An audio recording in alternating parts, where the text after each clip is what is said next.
উঠে দাঁড়াই চাবিটা নেওয়ার জন্য, তখন ও আমাকে একটা কিস করে বসে। কেমন আছেন শামিমা? জি ভাইয়া, ভালো আছি। আপনি এসেছেন গাজীপুর থেকে? জি ভাইয়া। ওকে, আপনার কিছু তো আমরা দেখছি না কেউ, সুতরাং একটু বেসিক জিনিসগুলো আমাদের একটু বলতে হবে। আপনার বয়স এখন কত? 23। আপনি একটু জোরে বলবেন প্লিজ, কারণ 23 বছর বয়স, তাই তো? আচ্ছা, আর আপনি কি করছেন, মানে কোনো পড়াশোনা করছেন? না ভাইয়া, আমি এখন আর কিছুই করতেছি না, বাসায়। আচ্ছা, বাসায় থাকেন আপনি। আপনার কয় ভাই বোন? 2 ভাই 2 বোন, আমি সবার বড়। আপনি সবার বড় এবং আপনারা 2 ভাই 2 বোন। ঠিক আছে, আপনার জীবনের গল্পে আমরা যাই, তবে যাবার আগে একটু আমরা জানতে চাই যে আপনার বাবা কি কোনো কাজ করেন বা জব করেন? হ্যাঁ ভাইয়া, আমার বাবা একটা সরকারি চাকরি করে, হচ্ছে বাংলাদেশ সমরাস্ত্র কারখানাতে। বাংলাদেশ সমরাস্ত্র কারখানাতে। আর আপনার মা? আমার মা গৃহিণী। আপনার মা হাউসওয়াইফ। ওকে, চলুন আপনার জীবনের গল্প আমরা শুনবো এবং খুব মনোযোগ দিয়ে শুনবো আশা করছি। কোথা থেকে আপনি শুরু করতে চান? ভাইয়া, আমি শুরু করবো ক্লাস 4-এ। যখন আমি পড়ি ক্লাস 4, আমরা তখন নানির বাড়িতে থাকি।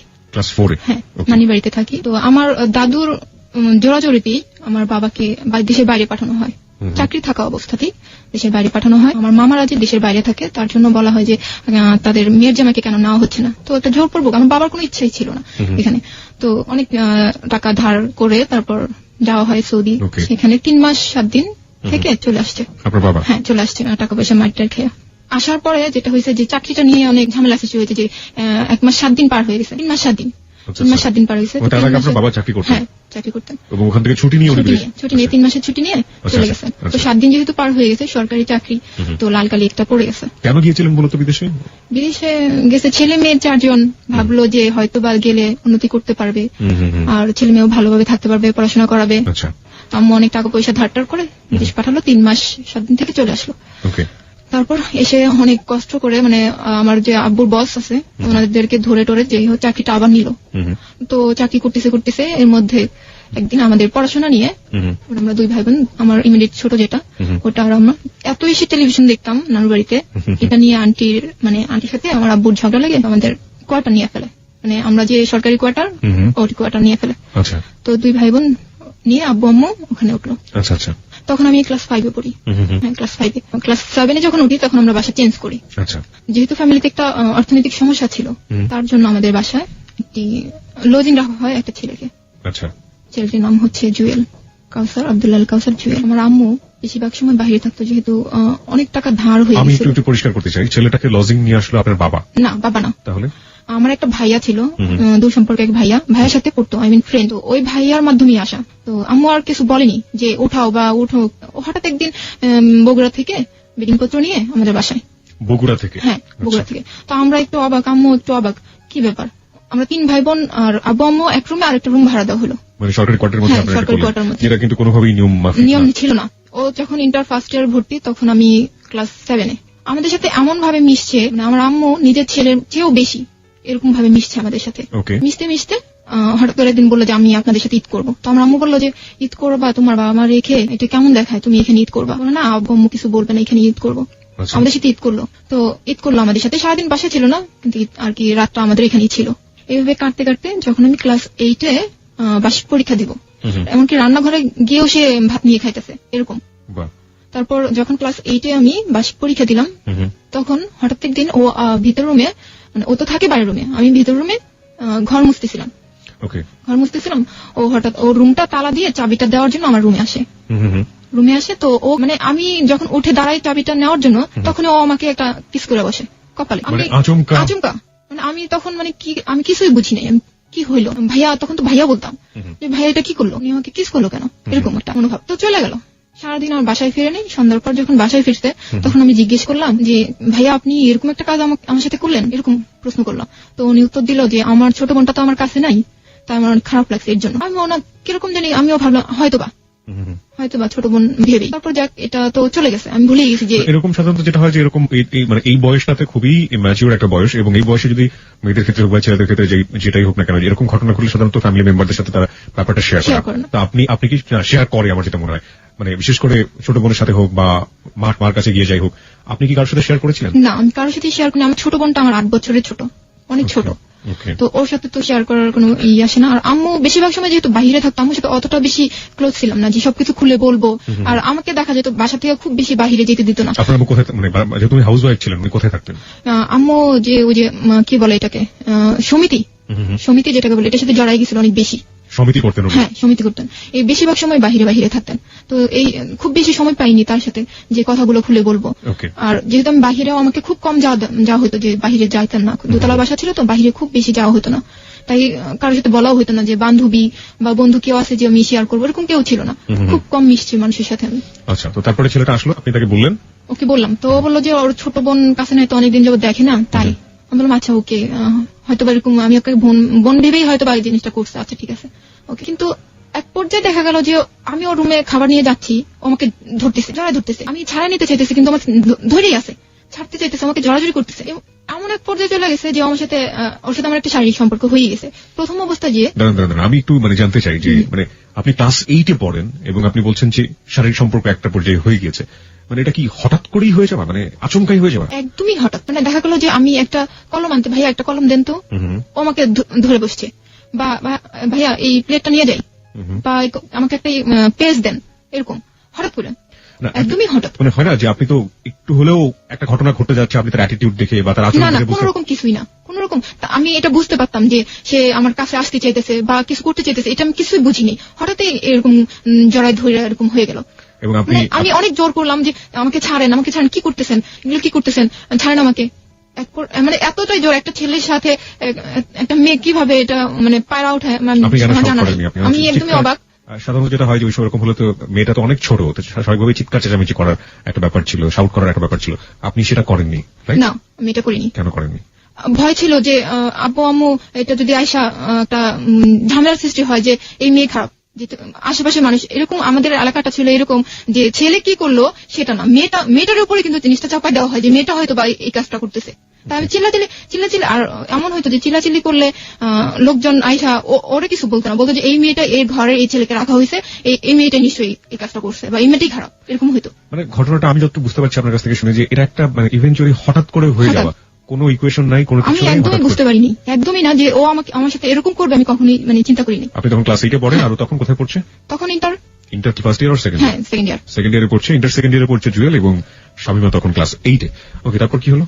তারপর আমি তো কান্নাকাটি করতেছি খুব, আমাকে এরকম করলেন কেন আপনি? তো কান্নাকাটি করার পর আমাকে বুঝালো যে কান্নাকাটি করো না, এটা হঠাৎ করে হয়ে গেছে, টেনশন করার কিছু নাই, আমি তো একা একা খুব কান্নাকাটি করি, চিন্তা করি যে আমার সাথে কি হইলো। তারপর একের পর এক যখনই ও দেখতেছে যে আমার ফ্যামিলির কেউ নাই বা আমি একা, তখনই আমাকে ধরার চেষ্টা করছে, তখনই আমার সাথে একটা সম্পর্ক তৈরি করে জোর করে। আমি ভিতর রুমে ঘুমায় আছি, ও আস্তে করে, আমার ছোট দুইটা ভাই বোন পাশে শোয়া, ও আস্তে করে যায় আমার পাটাই না ধৈরাটাই না বাইরে নিয়ে আসে, নিয়ে এসে আমাকে জোর করে। টু বি অনেস্ট, আপনি নিজেও কি সাড়া দিতেন? অস্বীকার করার কোনো না, আমি প্রথমবার যখন এরকম হয়েছে জোর, তারপর আমি আর জোর করিনি। তারপরে আপনি আর জোর করেননি?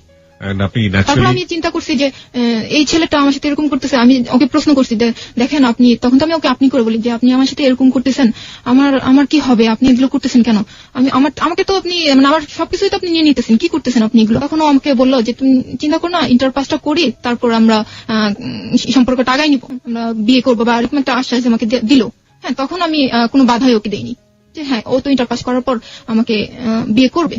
আপনি কি বুঝতেন তখন যে সম্পর্ক জিনিসটা কি, বা একটা ছেলের প্রতি ভালো লাগাটা? না, আমার তো ওকে ভালো লাগেই নাই, কতদিন পর্যন্ত আপনাদের এই সম্পর্কটা ছিল? এই যে ক্লাস 8 তো শুরু হলো, কতদিন পর্যন্ত ছিল এই সম্পর্কটা? ক্লাস 9 পর্যন্ত। 1 বছর আপনারা এই জিনিসটা কন্টিনিউ করেছেন? ওকে, আমাকে বলুন, একটু বিস্তারিত বলুন, আমরা জানতে চাই। 1 বছর কন্টিনিউ এইভাবে, ওর ইন্টার পাস হওয়ার আগ পর্যন্ত ও এইভাবে কন্টিনিউ করলো আমার সাথে সম্পর্কটা। ও যাওয়ার আগে আমাকে বলে গেল যে আমি ঢাকায় থাকবো, আমি তোমার সাথে কন্ট্যাক্ট করবো, আসা যাওয়া করবো, তুমি কোনো টেনশন করো না, কারোর কথা কিছু শুনো না, আমি তোমার সাথে কন্ট্যাক্ট করবো, আর আমি তোমাকে বিয়ে করে নিয়ে যাবো। 1 বছরের মধ্যে আপনি আপনার বাবা মা বা অন্য কাউকে বলেননি, আভাস দেননি? কিছুই বলিনি। আপনি নিজেও এনজয় করতেন? আপনার নিজের ভালো লাগতো? না, আমার তখন ভাইয়া আমার এরকম ফিলিংস হয়নি যে এই ছেলেটা আমার গায়ে ধরতেছে আমার ভালো লাগতেছে, বা আমার কিস করতেছে আমার ভালো লাগছে, ওরকম কিছুই আমার হয়নি, ওরকম কিছুই না। তাহলে যা শুধু ওরা দেখতে ভালো লাগতো, না দেখলে একটু খারাপ লাগতো যে এই ছেলেটা কোথায় গেল, ভালো লাগতেছে না কেন।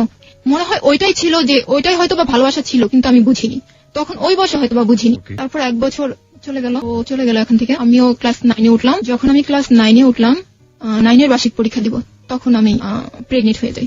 হ্যাঁ, কিন্তু আমি মোটেও বুঝতে পারিনি।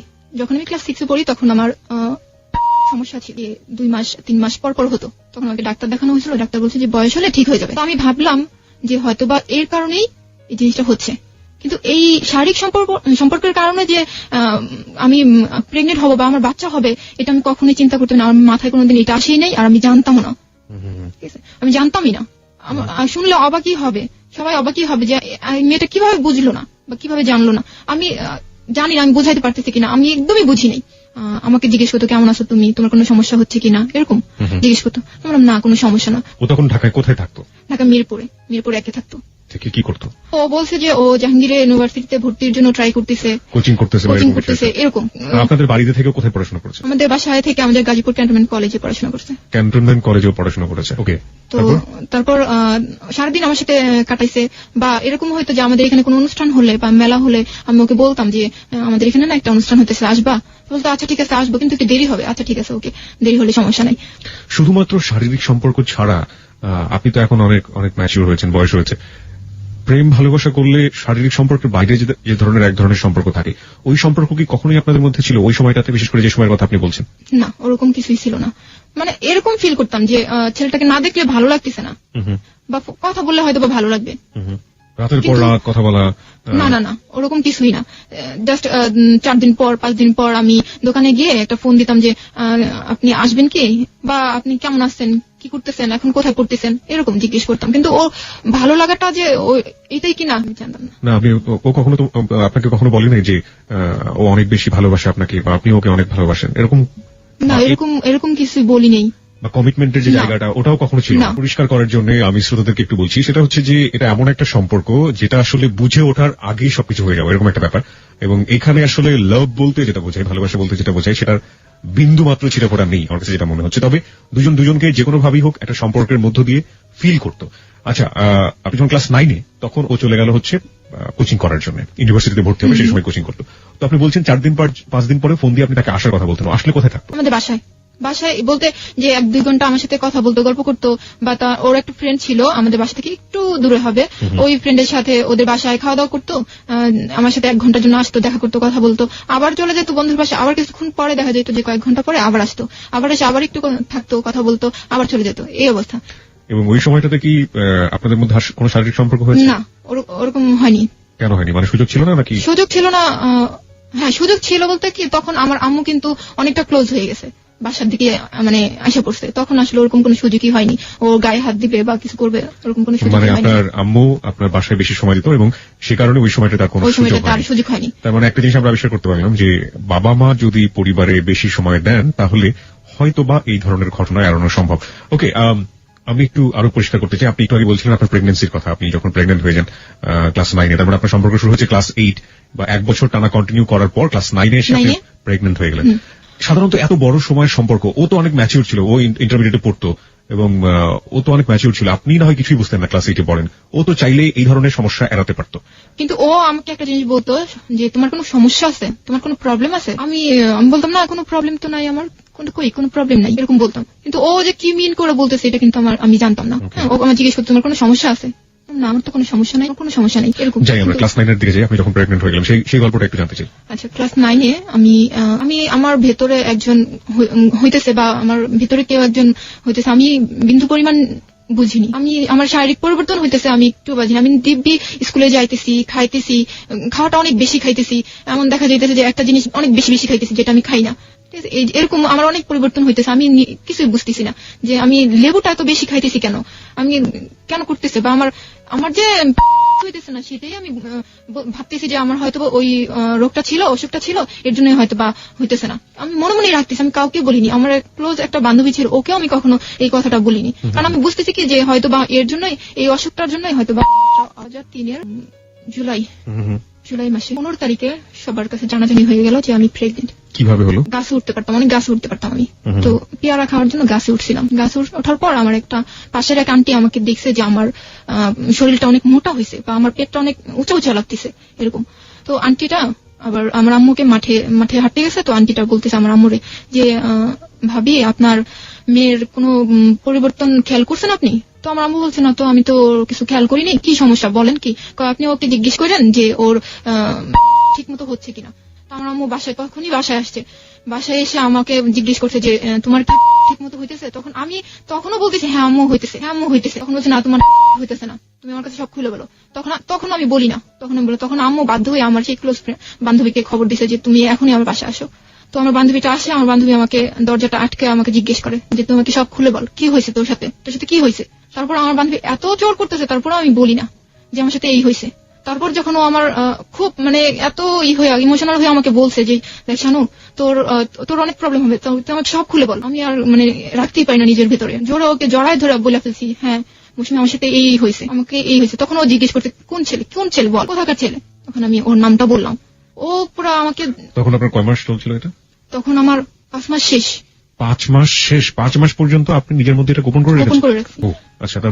তারপর যখন এটা আমি কখন বুঝতে পারছি যে আমার ভেতরে একজন হইতেছে, তখন যখন আমার জিনিসটা আমার ভেতর নড়তেছে, যে কেউ আমাকে লাথি দিতেছে বা আমার এক সাইডে উঁচা হইতেছে এক সাইডে নিচা হইতেছে, যখন আমি বুঝতে পারতেছি যে আমার ভেতরে কিছু একটা হয়েছে, আমি তখন জুয়েলকে ফোন দিই যে আপনি কি একটু আসতে পারবেন, আপনার সাথে আমার ইম্পর্টেন্ট কথা আছে। 5 মাস পর? হ্যাঁ। তখন ও আমাকে বললো যে আমার 18 তারিখ পরীক্ষাটা দেই তারপর আসি। আমি বললাম আচ্ছা ঠিক আছে, 18 তারিখ আসলেই সামনাসামনি বলবো যে আমার তো এই প্রবলেম, আমি কি করবো। এর আগে 15 তারিখে তো এই ঘটনা সবাই জেনে গেল। আমার বান্ধবী আমার আম্মুকে ডেকে বললো যে আন্টি এই অবস্থা।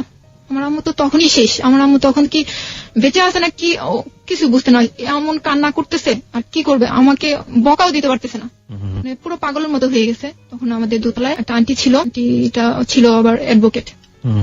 তো ওই আন্টিকে ডাকার পর বলে যে আমার সাথে একটু চলো মার্কেটে চলো, ফোন দিতে হবে এক জায়গায়, আমাকে সহই মানে আমি সাথে ছিলাম, আমাকে সহই মার্কেটে নিয়ে যেয়ে ফোন করলো ওর কাছে, জুয়েলের কাছে ফোন করলো যে আমাকে আম্মু আর আন্টি যা যা শিখাই দিছে আমি তাই ওকে বললাম যে তুমি কি আসবা, তুমি কালকের মধ্যে আসো, তুমি কালকের মধ্যে আসবা।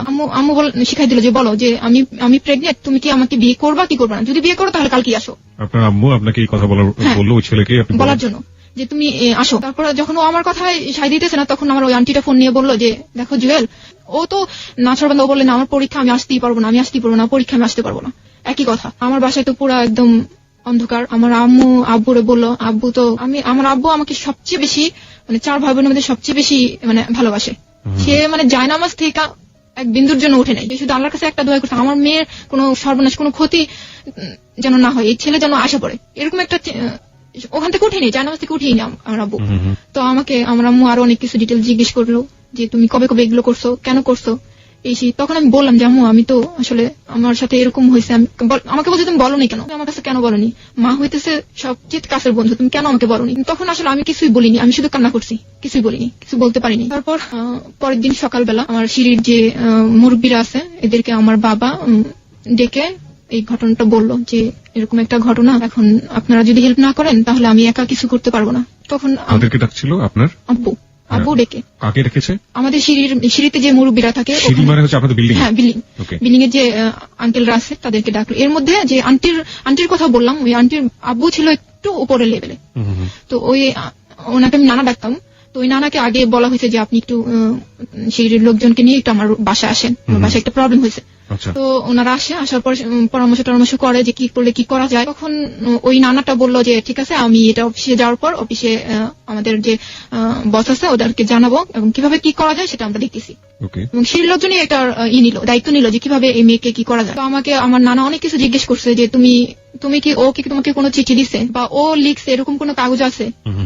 তো আমি বললাম হ্যাঁ আছে, আমার কাছে এরকম কাগজ আছে। তো আমাকে দেখাইতে বললো। পর আমি সব দেখাইছি যে এই ডায়েরিতে এত ডেট গুলা লেখা আছে যে ও কোনদিন আসছে আমার এখানে। তারপর আমাকে একটা চিঠি লিখছে, এগুলা দেখালাম। চিঠি লিখতো আপনার কাছে? হ্যাঁ চিঠি লিখতো আমার কাছে। কেন, কি ধরনের কি ভাষা থাকতো চিঠিতে? চিঠিতে ভাষা ছিল এরকম যে পড়াশোনা করো, ভালোভাবে পড়াশোনা করো, টেনশন করো না, নিজের যত্ন নাও। আর ছিল এরকম যে আই লাভ ইউ, এই এতটুকু, এগুলাই ভালোবাসার কথাগুলা লেখা ছিল এরকম। চিঠিগুলা অনেকদিন মানে এরকম ছিল না যে লেখা পোস্ট করলাম তারপর আসলো, এরকম না। ও যখন আসতো ও একাই আমার রুম থেকে কাগজ কলম নিয়ে আমার জন্য লিখতো, লিখে আমার কাছে দিত, আমার রুমে বসে আমাকে চিঠি লিখে আমাকে দিত এরকম। কিন্তু যে ও চলে গেছে ওখান থেকে চিঠি দিতে এরকম না। তো কতগুলো চিঠি ছিল এরকম আপনার কাছে? 3-4টার মতো। তো নানারা সবাই পরের দিন করলো, অফিসে গেল এবং আমাদের যে ছিল কমান্ডেন্ট ছিল ওখানে জানালো যে আমাদের অর্ডিন্যান্সের এক চাকরিজীবীর মেয়ের সাথে এরকম একটা ঘটনা ঘটছে। তো ওনারা সিদ্ধান্ত নিল যে এখন কি করা যায়, ছেলে কোথায়, ছেলে তো বগুড়া বগুড়ায় মানে ও তখন মিরপুরে ছিল, আপনি বলছিলেন কোচিং করছে। ও না, বগুড়া চলে গেছে। আচ্ছা। চলে গেছে। ও যখন জানতে পারছে যে আমি প্রেগনেন্ট, তখন ও ঢাকায় পরীক্ষা না দিয়ে চলে গেছে বগুড়ায়। পরীক্ষাটা অ্যাটেন্ড করেনি, চলে গেছে। তারপর আমাদের ওখান থেকে আমাদের যে স্যার আছে উনি একটা চিঠি লিখলো যে এই চিঠির মাধ্যমে, ওই চিঠিটা ওই বগুড়া থানায় দিলেই তোমাকে তারা হেল্প করবে, হেল্প করবে, ওখান থেকে লোক যে ওকে নিয়ে আসবে এবং ও মেয়েটাকে ও বিয়ে করতে বাধ্য, এরকম। তো 5 জন ছিল আমাদের সিঁড়ির, 5 জন মিলে, আমার আব্বু যায়নি, 5 জন মিলে এই চিঠিটা নিয়ে চলে গেল। চিঠিটা এই মুহূর্তে আমার কাছে আছে, আমি একটু সামারি পড়তে চাই, চিঠিটার সারমর্ম পড়তে চাই। এটা মূলত এখানে আসলে যেভাবে লেখা হয়েছে, প্রথমে সালাম দেওয়া হয়েছে, দ্বিতীয়তে লেখা আছে যে উল্লেখ করা যাচ্ছে যে মোহাম্মদ আব্দুল্লাহ আল কাউসার জুয়েল, আপনি যার কথা বলছিলেন, পিতার নাম পড়বো না আমি, গ্রাম কোনটা পড়বো না, ডাকঘর পড়বো না, থানা পড়বো না, জেলা গাইবান্ধা। কেন বগুড়ার কথা আপনি বলছেন? না, গাইবান্ধা জেলা। ওর আব্বু যেহেতু সরকারি চাকরি করতো, সেই জন্য ওদের কোয়ার্টারটা ছিল, মানে বাসা ভাড়া নিয়ে যে থাকতো, ওটা ছিল বগুড়া। শিক্ষাবর্ষে গাজীপুর ক্যানবোর্ড কলেজের ছাত্র ছিল। ওকে, উক্ত কলেজের ছাত্র হিসেবে সে বাংলাদেশ সমরাষ্ট্র কারখানার কর্মচারী, আপনার বাবার নাম, এবং আপনার বাসায় লজিং থাকতো। বাসায় লজিং থাকার সুবাদে সে অমুকের অপরিণত 14 বছর বয়স্কা মেয়ে শামীমা সুলতানা শানু, আপনার ডাকনাম, এর সাথে সখ্যতা গড়ে তোলে এবং মেয়েটিকে এক সময় তার লালসার শিকারে অন্তঃসত্ত্বা হয়ে পড়ে। বিষয়টি জানাজানি হলে জুয়েল মেয়েটিকে বিবাহ করার প্রতিশ্রুতি দিয়ে বাড়ি যায়, কিন্তু তারপর থেকে জুয়েলের আর কোনো খবর নেই। সে মেয়েটি এবং মেয়ের পরিবারের সাথে যোগাযোগ বিচ্ছিন্ন করে দেয়। 3 আছে যে মেয়েটি একেবারে কিশোরী, জীবনের ভালো মন্দ বোঝার আগে অন্তঃসত্ত্বা হয়ে পরিবার এবং সমাজের ধিক্কারের মধ্যে পড়েছে। সমাজে এখন পারে তাকে উদ্ধার করে মর্যাদা দিতে, পুনর্বাসিত করতে। সমাজের দায়িত্ব অন্তঃসত্ত্বা মেয়েটির অনাগত শিশুর পিতৃ পরিচয় প্রতিষ্ঠিত করা। 3 নম্বর পয়েন্ট আমি আরেকবার পড়তে চাই। মেয়েটি একেবারেই কিশোরী, জীবনের ভালো মন্দ বোঝার আগে অন্তঃসত্ত্বা হয়ে পরিবার এবং সমাজের ধিক্কারের মধ্যে পড়েছে। সমাজে এখন পারে তাকে উদ্ধার করে মর্যাদা দিতে, পুনর্বাসিত করতে। সমাজের দায়িত্ব অন্তঃসত্ত্বা মেয়েটির অনাগত শিশুর পিতৃ পরিচয় প্রতিষ্ঠা করা। এই পয়েন্ট আমি 2 বার পড়েছি, তার পেছনে যথেষ্ট কারণ আছে, সেটা আমি একেবারে অনুষ্ঠানের শেষে বলতে চাই। 4, পত্রবাহক বাংলাদেশ সমরাস্ত্র কারখানার কর্মচারী, তার অনাগত শিশুর পিতৃ পরিচয় প্রতিষ্ঠা করার মান সেই আপনাদের সাহায্যে সহায়তা প্রার্থী। আপনারা অবশ্যই আপনাদের সুনাম এবং মর্যাদার প্রভাব খাটিয়ে বিষয়টি ধর্মীয় সমাধানের ব্রতী হবেন। আর পরে যিনি পাঠিয়েছিলেন বা প্রাতিষ্ঠানিকভাবে তার কাগজে সিল সাপোর্ট এবং সাইন। ওকে, এটা একটা খুবই ভালো কাজ করেছে, ছেলেটিকে নিয়ে আসার জন্য একটা প্রশাসনিক উদ্যোগ নেওয়া হয়েছে, খুবই প্রশংসার কাজ। এবং এক্ষেত্রে আপনার বাবা যে চিন্তা ভাবনাটা করেছিলেন সেটা নিঃসন্দেহে প্রশংসার দাবিদার। তারপর কি হলো? তারপর এখান থেকে 5 জন চলে গেল ওখানে প্রথমে ওদের বাড়িতে উঠেনি, প্রথমে সোজা মানে থানায় চলে গেছে। থানা থেকে এই চিঠিটা দেখানোর পরে ওনারা থানা থেকে লোক পাঠায় যে ওনাদের সাথে যাওয়ার জন্য ওদের বাড়িতে। তো পুলিশ সাথে চলে গেল ওদের বাড়িতে যাওয়ার পর প্রথমেও ছিল না, ওর বাবাকে বলল যে আপনার ছেলে, এই চিঠিটা দেখানো হলো যে আপনার ছেলেকে হাজির করেন, আপনার ছেলে এরকম একটা কর্ম করছে, এটার সমাধান দিতে হবে। যখন চাপ দেওয়া হলো তখন ওনার ছেলে বাসায় আসলো। বাসায় আসার পর মানে কি ওই বগুড়াতে বাসায় আসলো? বগুড়াতে বাসায় আসলো। বাসায় আসার পর আমাকে একটু জানাবেন ওনার বাবা কি করতেন? ওনার বাবাও কি মানে ওনার বাবা হচ্ছে আপনার সরকারি চাকরিজীবী, এগ্রিকালচার অফিসার, কোয়ার্টারে থাকার কথা, বাট উনি হচ্ছে বাসা ভাড়া নিয়ে থাকে। বাসা ভাড়া নিয়ে থাকে। ওকে। তো ওখানে ছেলে হাজির হইলো। তো ওকে ওর বাবা মা বললো যে তুমি সমাধান করে আসো, তুমি সমস্যা তৈরি করছো, সমাধান করে আসো। তো ওর আম্মু যখন এই কথা বললো যে তুমি আজকে তোমার বোন হলে তুমি কি করতে, এই প্রশ্নটা ওকে করছিল, তখন ওর মামা আর এক নানাকে নিয়ে আর 3 জন চলে আসছে আমাদের এই 5 জনের সাথে আমাদের গাজীপুরে। আপনাদের এখান থেকে 5 জন গিয়েছিল? হ্যাঁ, 5 জন গিয়েছিল এবং 5 জনই খুব উঁচু লেভেলের লোক গিয়েছিল। তারপর চলে আসছে তখন রাত 1টা বাজে, আসছে 1টা বাজে। তখনই আমার আগেই ফোন করে দেওয়া হয়েছে যে ওদেরকে নিয়ে আমরা আসতেছি। তো এদিকে কাজী টাজি সবই ঠিক করা ছিল, আমাদের বাসায় ওদের ওখান থেকে লোকজন আসবে সেই প্রিপারেশনও নেওয়া হয়ে গেছিল, যে থাকা খাওয়া সবই ঠিক হয়ে গেছিল। তো রাত্রে যখন আসলো, প্রথমে আমাদের রুমে উঠায়নি, দোতলা যে আন্টির কথা বললাম আমি, যে নানার কথা, ওনাদের বাসায় উঠানো হয়েছে তাদেরকে। তারপর তাদের সাথে একটা কথা বলা হলো যে এখন তো ছেলেকে, এই মেয়েকে বিয়ে করতে হবে, এখন আপনারা কি করবেন আপনারা, বা কি ওর জন্য কিছু কিনবেন বা কিছু নিবেন? তখন ওর মামা বলল যে হ্যাঁ, ওর জন্য আমরা একটা শাড়ি আর একটা নাকফুল নিয়ে আসবো। আমার এখানে 2টো পয়েন্ট আছে। একটা হচ্ছে এই পত্রে উল্লেখ করা আছে আপনার বয়স 14 বছর এবং এটা একটা প্রশাসনিক পত্র এবং একটা প্রাতিষ্ঠানিক পত্র। সেই সময়ে তাকে আপনার চিন্তা করা হচ্ছে আপনাকে বিয়ে দেওয়া হবে এবং আমার বয়স হচ্ছে তখন 14 বছর, যেটা এই পত্রে একদম স্পষ্ট করে উল্লেখ করা আছে। বাংলাদেশ সরকারের নিয়ম অনুযায়ী 18 বছরের নিচে কোনো মেয়েকে বিয়ে দেওয়ার কোনো এখতিয়ার কারণ নেই এবং প্রাতিষ্ঠানিকভাবে সেটা উদ্যোগ নেওয়া একেবারে রীতিমতো অন্যায়। তাহলে এই ধরনের কাজ তারা কোন চিন্তাতে করেছিল, মানে কেন করেছিল, আপনার কি মনে হয়? তখন তো এটা ছাড়া মনে হয় না যে কিছু করা ছিল। তারা এই চিন্তাটা করছে যে বয়সটা যখন আর কি 14 বছর, এটাকে একটা তো সমাধানে নিতে হবে, যে মেয়েটাকে তো বিয়ে দিতে হবে। কিন্তু আচ্ছা ঠিক আছে, আমি বরং এই প্রশ্নটা আমি শ্রোতাদেরকেই করতে চাই, ওকে আসলে প্রশ্নের মধ্যে না ফেলাটাই উচিত হবে, ও বরং ওর জীবনের গল্পটা ভালো করে বলুক আমাদের কাছে। আমি বরং এই প্রশ্নটাই করছি, মানে পুরো সিস্টেমটাকে প্রশ্নটা করছি, যে লেটারটা দিয়ে সে ছেলেটাকে নিয়ে আসা হলো ধরে, সেটা একটা প্রাতিষ্ঠানিক পত্র এবং সেই পত্রে স্পষ্ট করে উল্লেখ করা আছে বাসায় লজিং থাকার সুবাদে সে জনাব অমুকের অপরিণত 14 বছর বয়স্কা মেয়ে এর সাথে সখ্যতা করে তোলে, এবং এই পত্রের প্রেক্ষাপটে সেখানে গিয়ে প্রাতিষ্ঠানিক ভাবেই তাকে ধরে নিয়ে আসা হয়েছে, এবং সেই সময়টা বিয়ে দেওয়ার চেষ্টা করা হচ্ছে যখন শানুর বয়স মাত্র 14 বছর, মানে প্রাপ্তবয়স্ক হতে তার আরো 4 বছর বাকি। আচ্ছা, তারপরে কি হলো? তারপর ওর মামা আর ওর নানা মিলে আমাদের এখানকে একটা মার্কেটে গিয়ে একটা শাড়ি, একটা সুতি শাড়ি আর একটা নাকফুল নিয়ে আসলো। নিয়ে এসে তখন আমাদের বাসায় নিয়ে আসা হলো, ওদের দোতলা থেকে নিচে নামানো হলো যে আসেন। তো ওরা বাইরের রুমে ছিল, আমি ভিতর রুমে ছিলাম।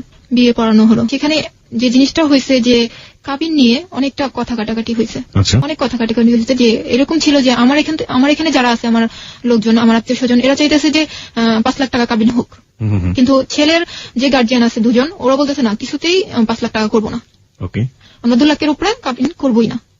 অনেকটা জোরাজুরি করার পর ওরা যেহেতু আমাদের এখানে আর আমাদের এখানের লোকজনের একটা চাপে ওরা বলল ঠিক আছে, ওকে, বাধ্য হলো, ঠিক আছে 5 লাখ। তারপরে 5 লাখ টাকা কাবিন করে আমার বিয়ে পড়ানো হলো। সেই রাতে তখন রাত 1টা বাজে। তখন আপনার বয়স 14 বছর, আপনি ক্লাস 9 এ পড়েন, রাইট? হ্যাঁ।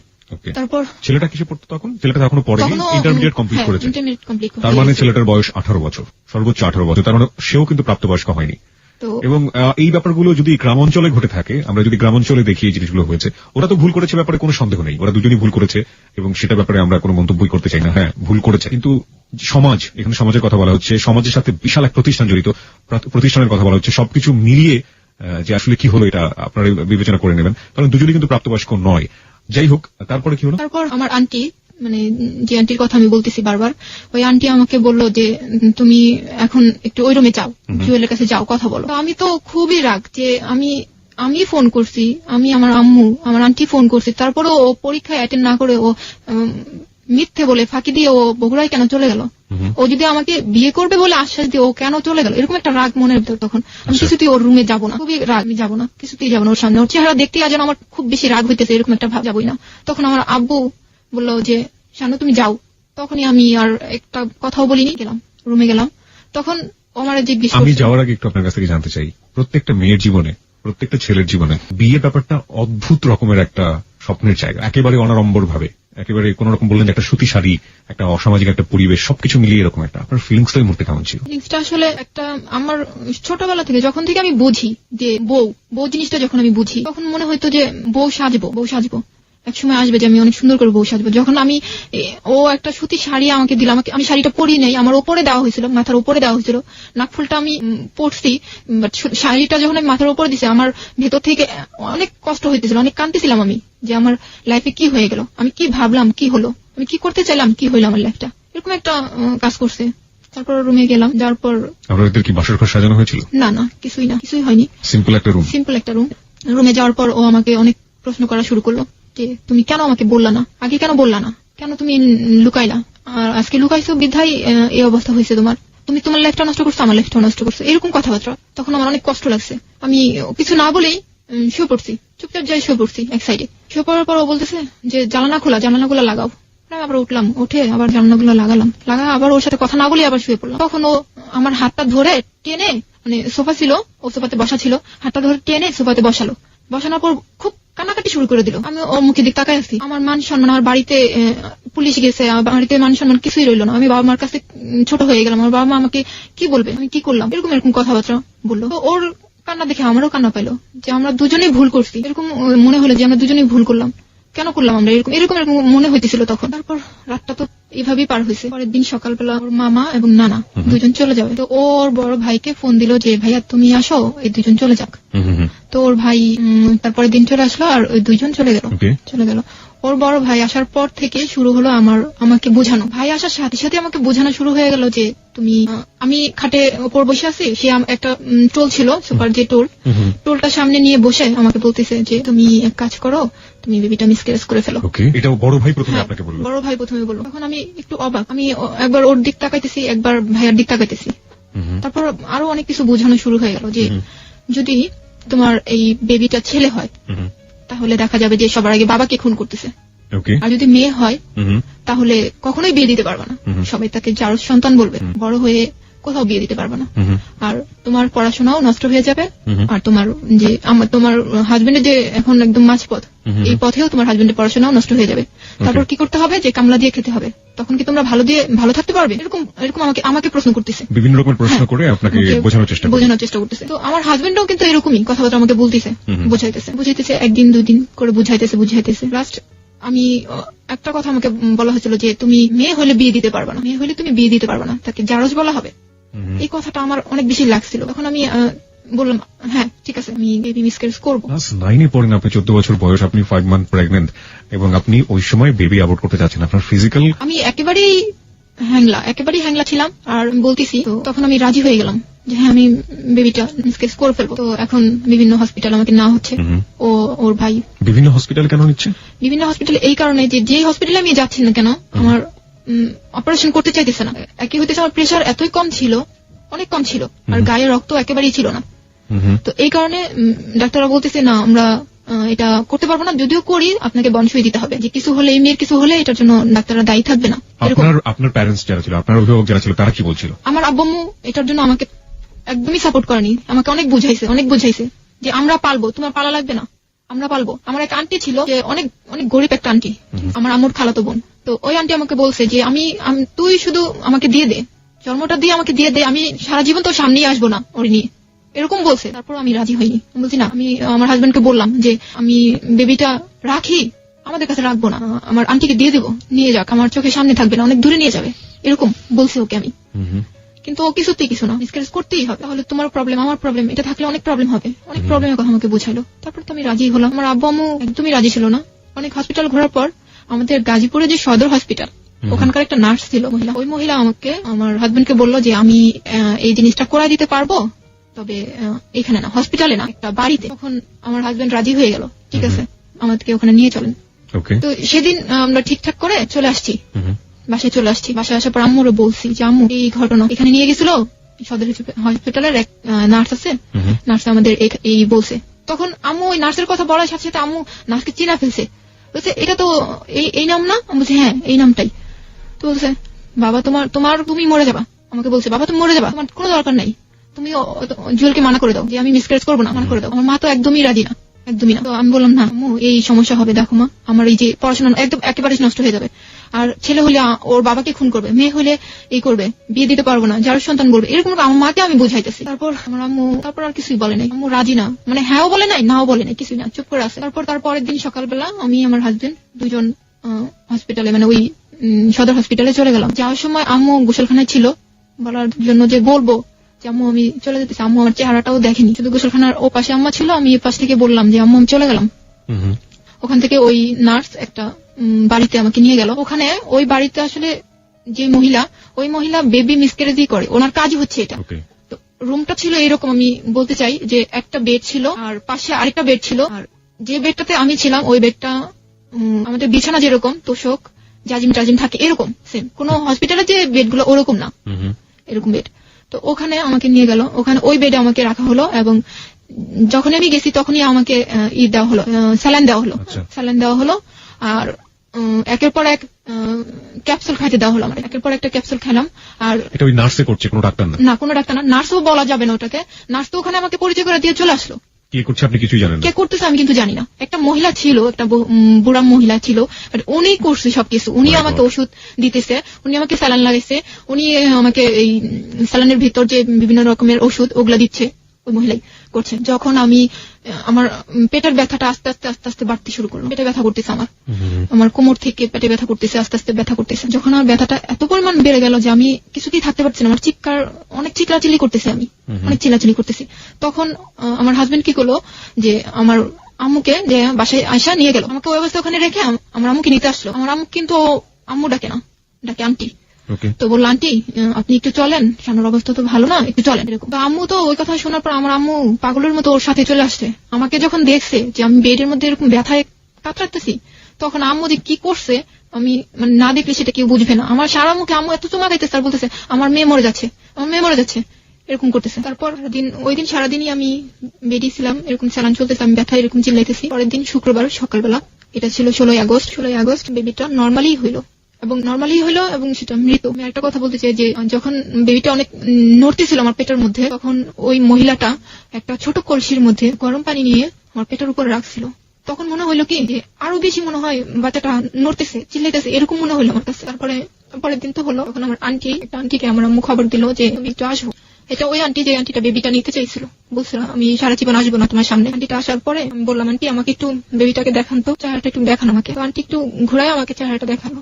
তখনই আমি সেই মুহূর্তে আমি বুঝতে পারলাম যে আমি কত বড় একটা ভুল করছি। সেদিনই চলে আসছি, ওখান থেকে নিয়ে আসছে আমাকে একটা সিএনজি ভাড়া করে বাসায় নিয়ে আসছে। নিয়ে এসে আমি খুবই অসুস্থ, আমাকে ওষুধপত্র দেওয়া হয়েছে, আমি একদমই আমাকে কোলে করে এসে নিতে হয়, গোসলখানায় কোলে করে আমাকে টয়লেটে নিতে হয়, এরকম অবস্থা। বেবিটা কি ছেলে ছিল না মেয়ে ছিল? মেয়ে ছিল। তো অনেক অসুস্থ। ও আমাকে এখানে রেখেই আস্তে আস্তে বিকাল হয়ে গেছে, একটু সন্ধ্যা টাইপ হয়ে গেছে।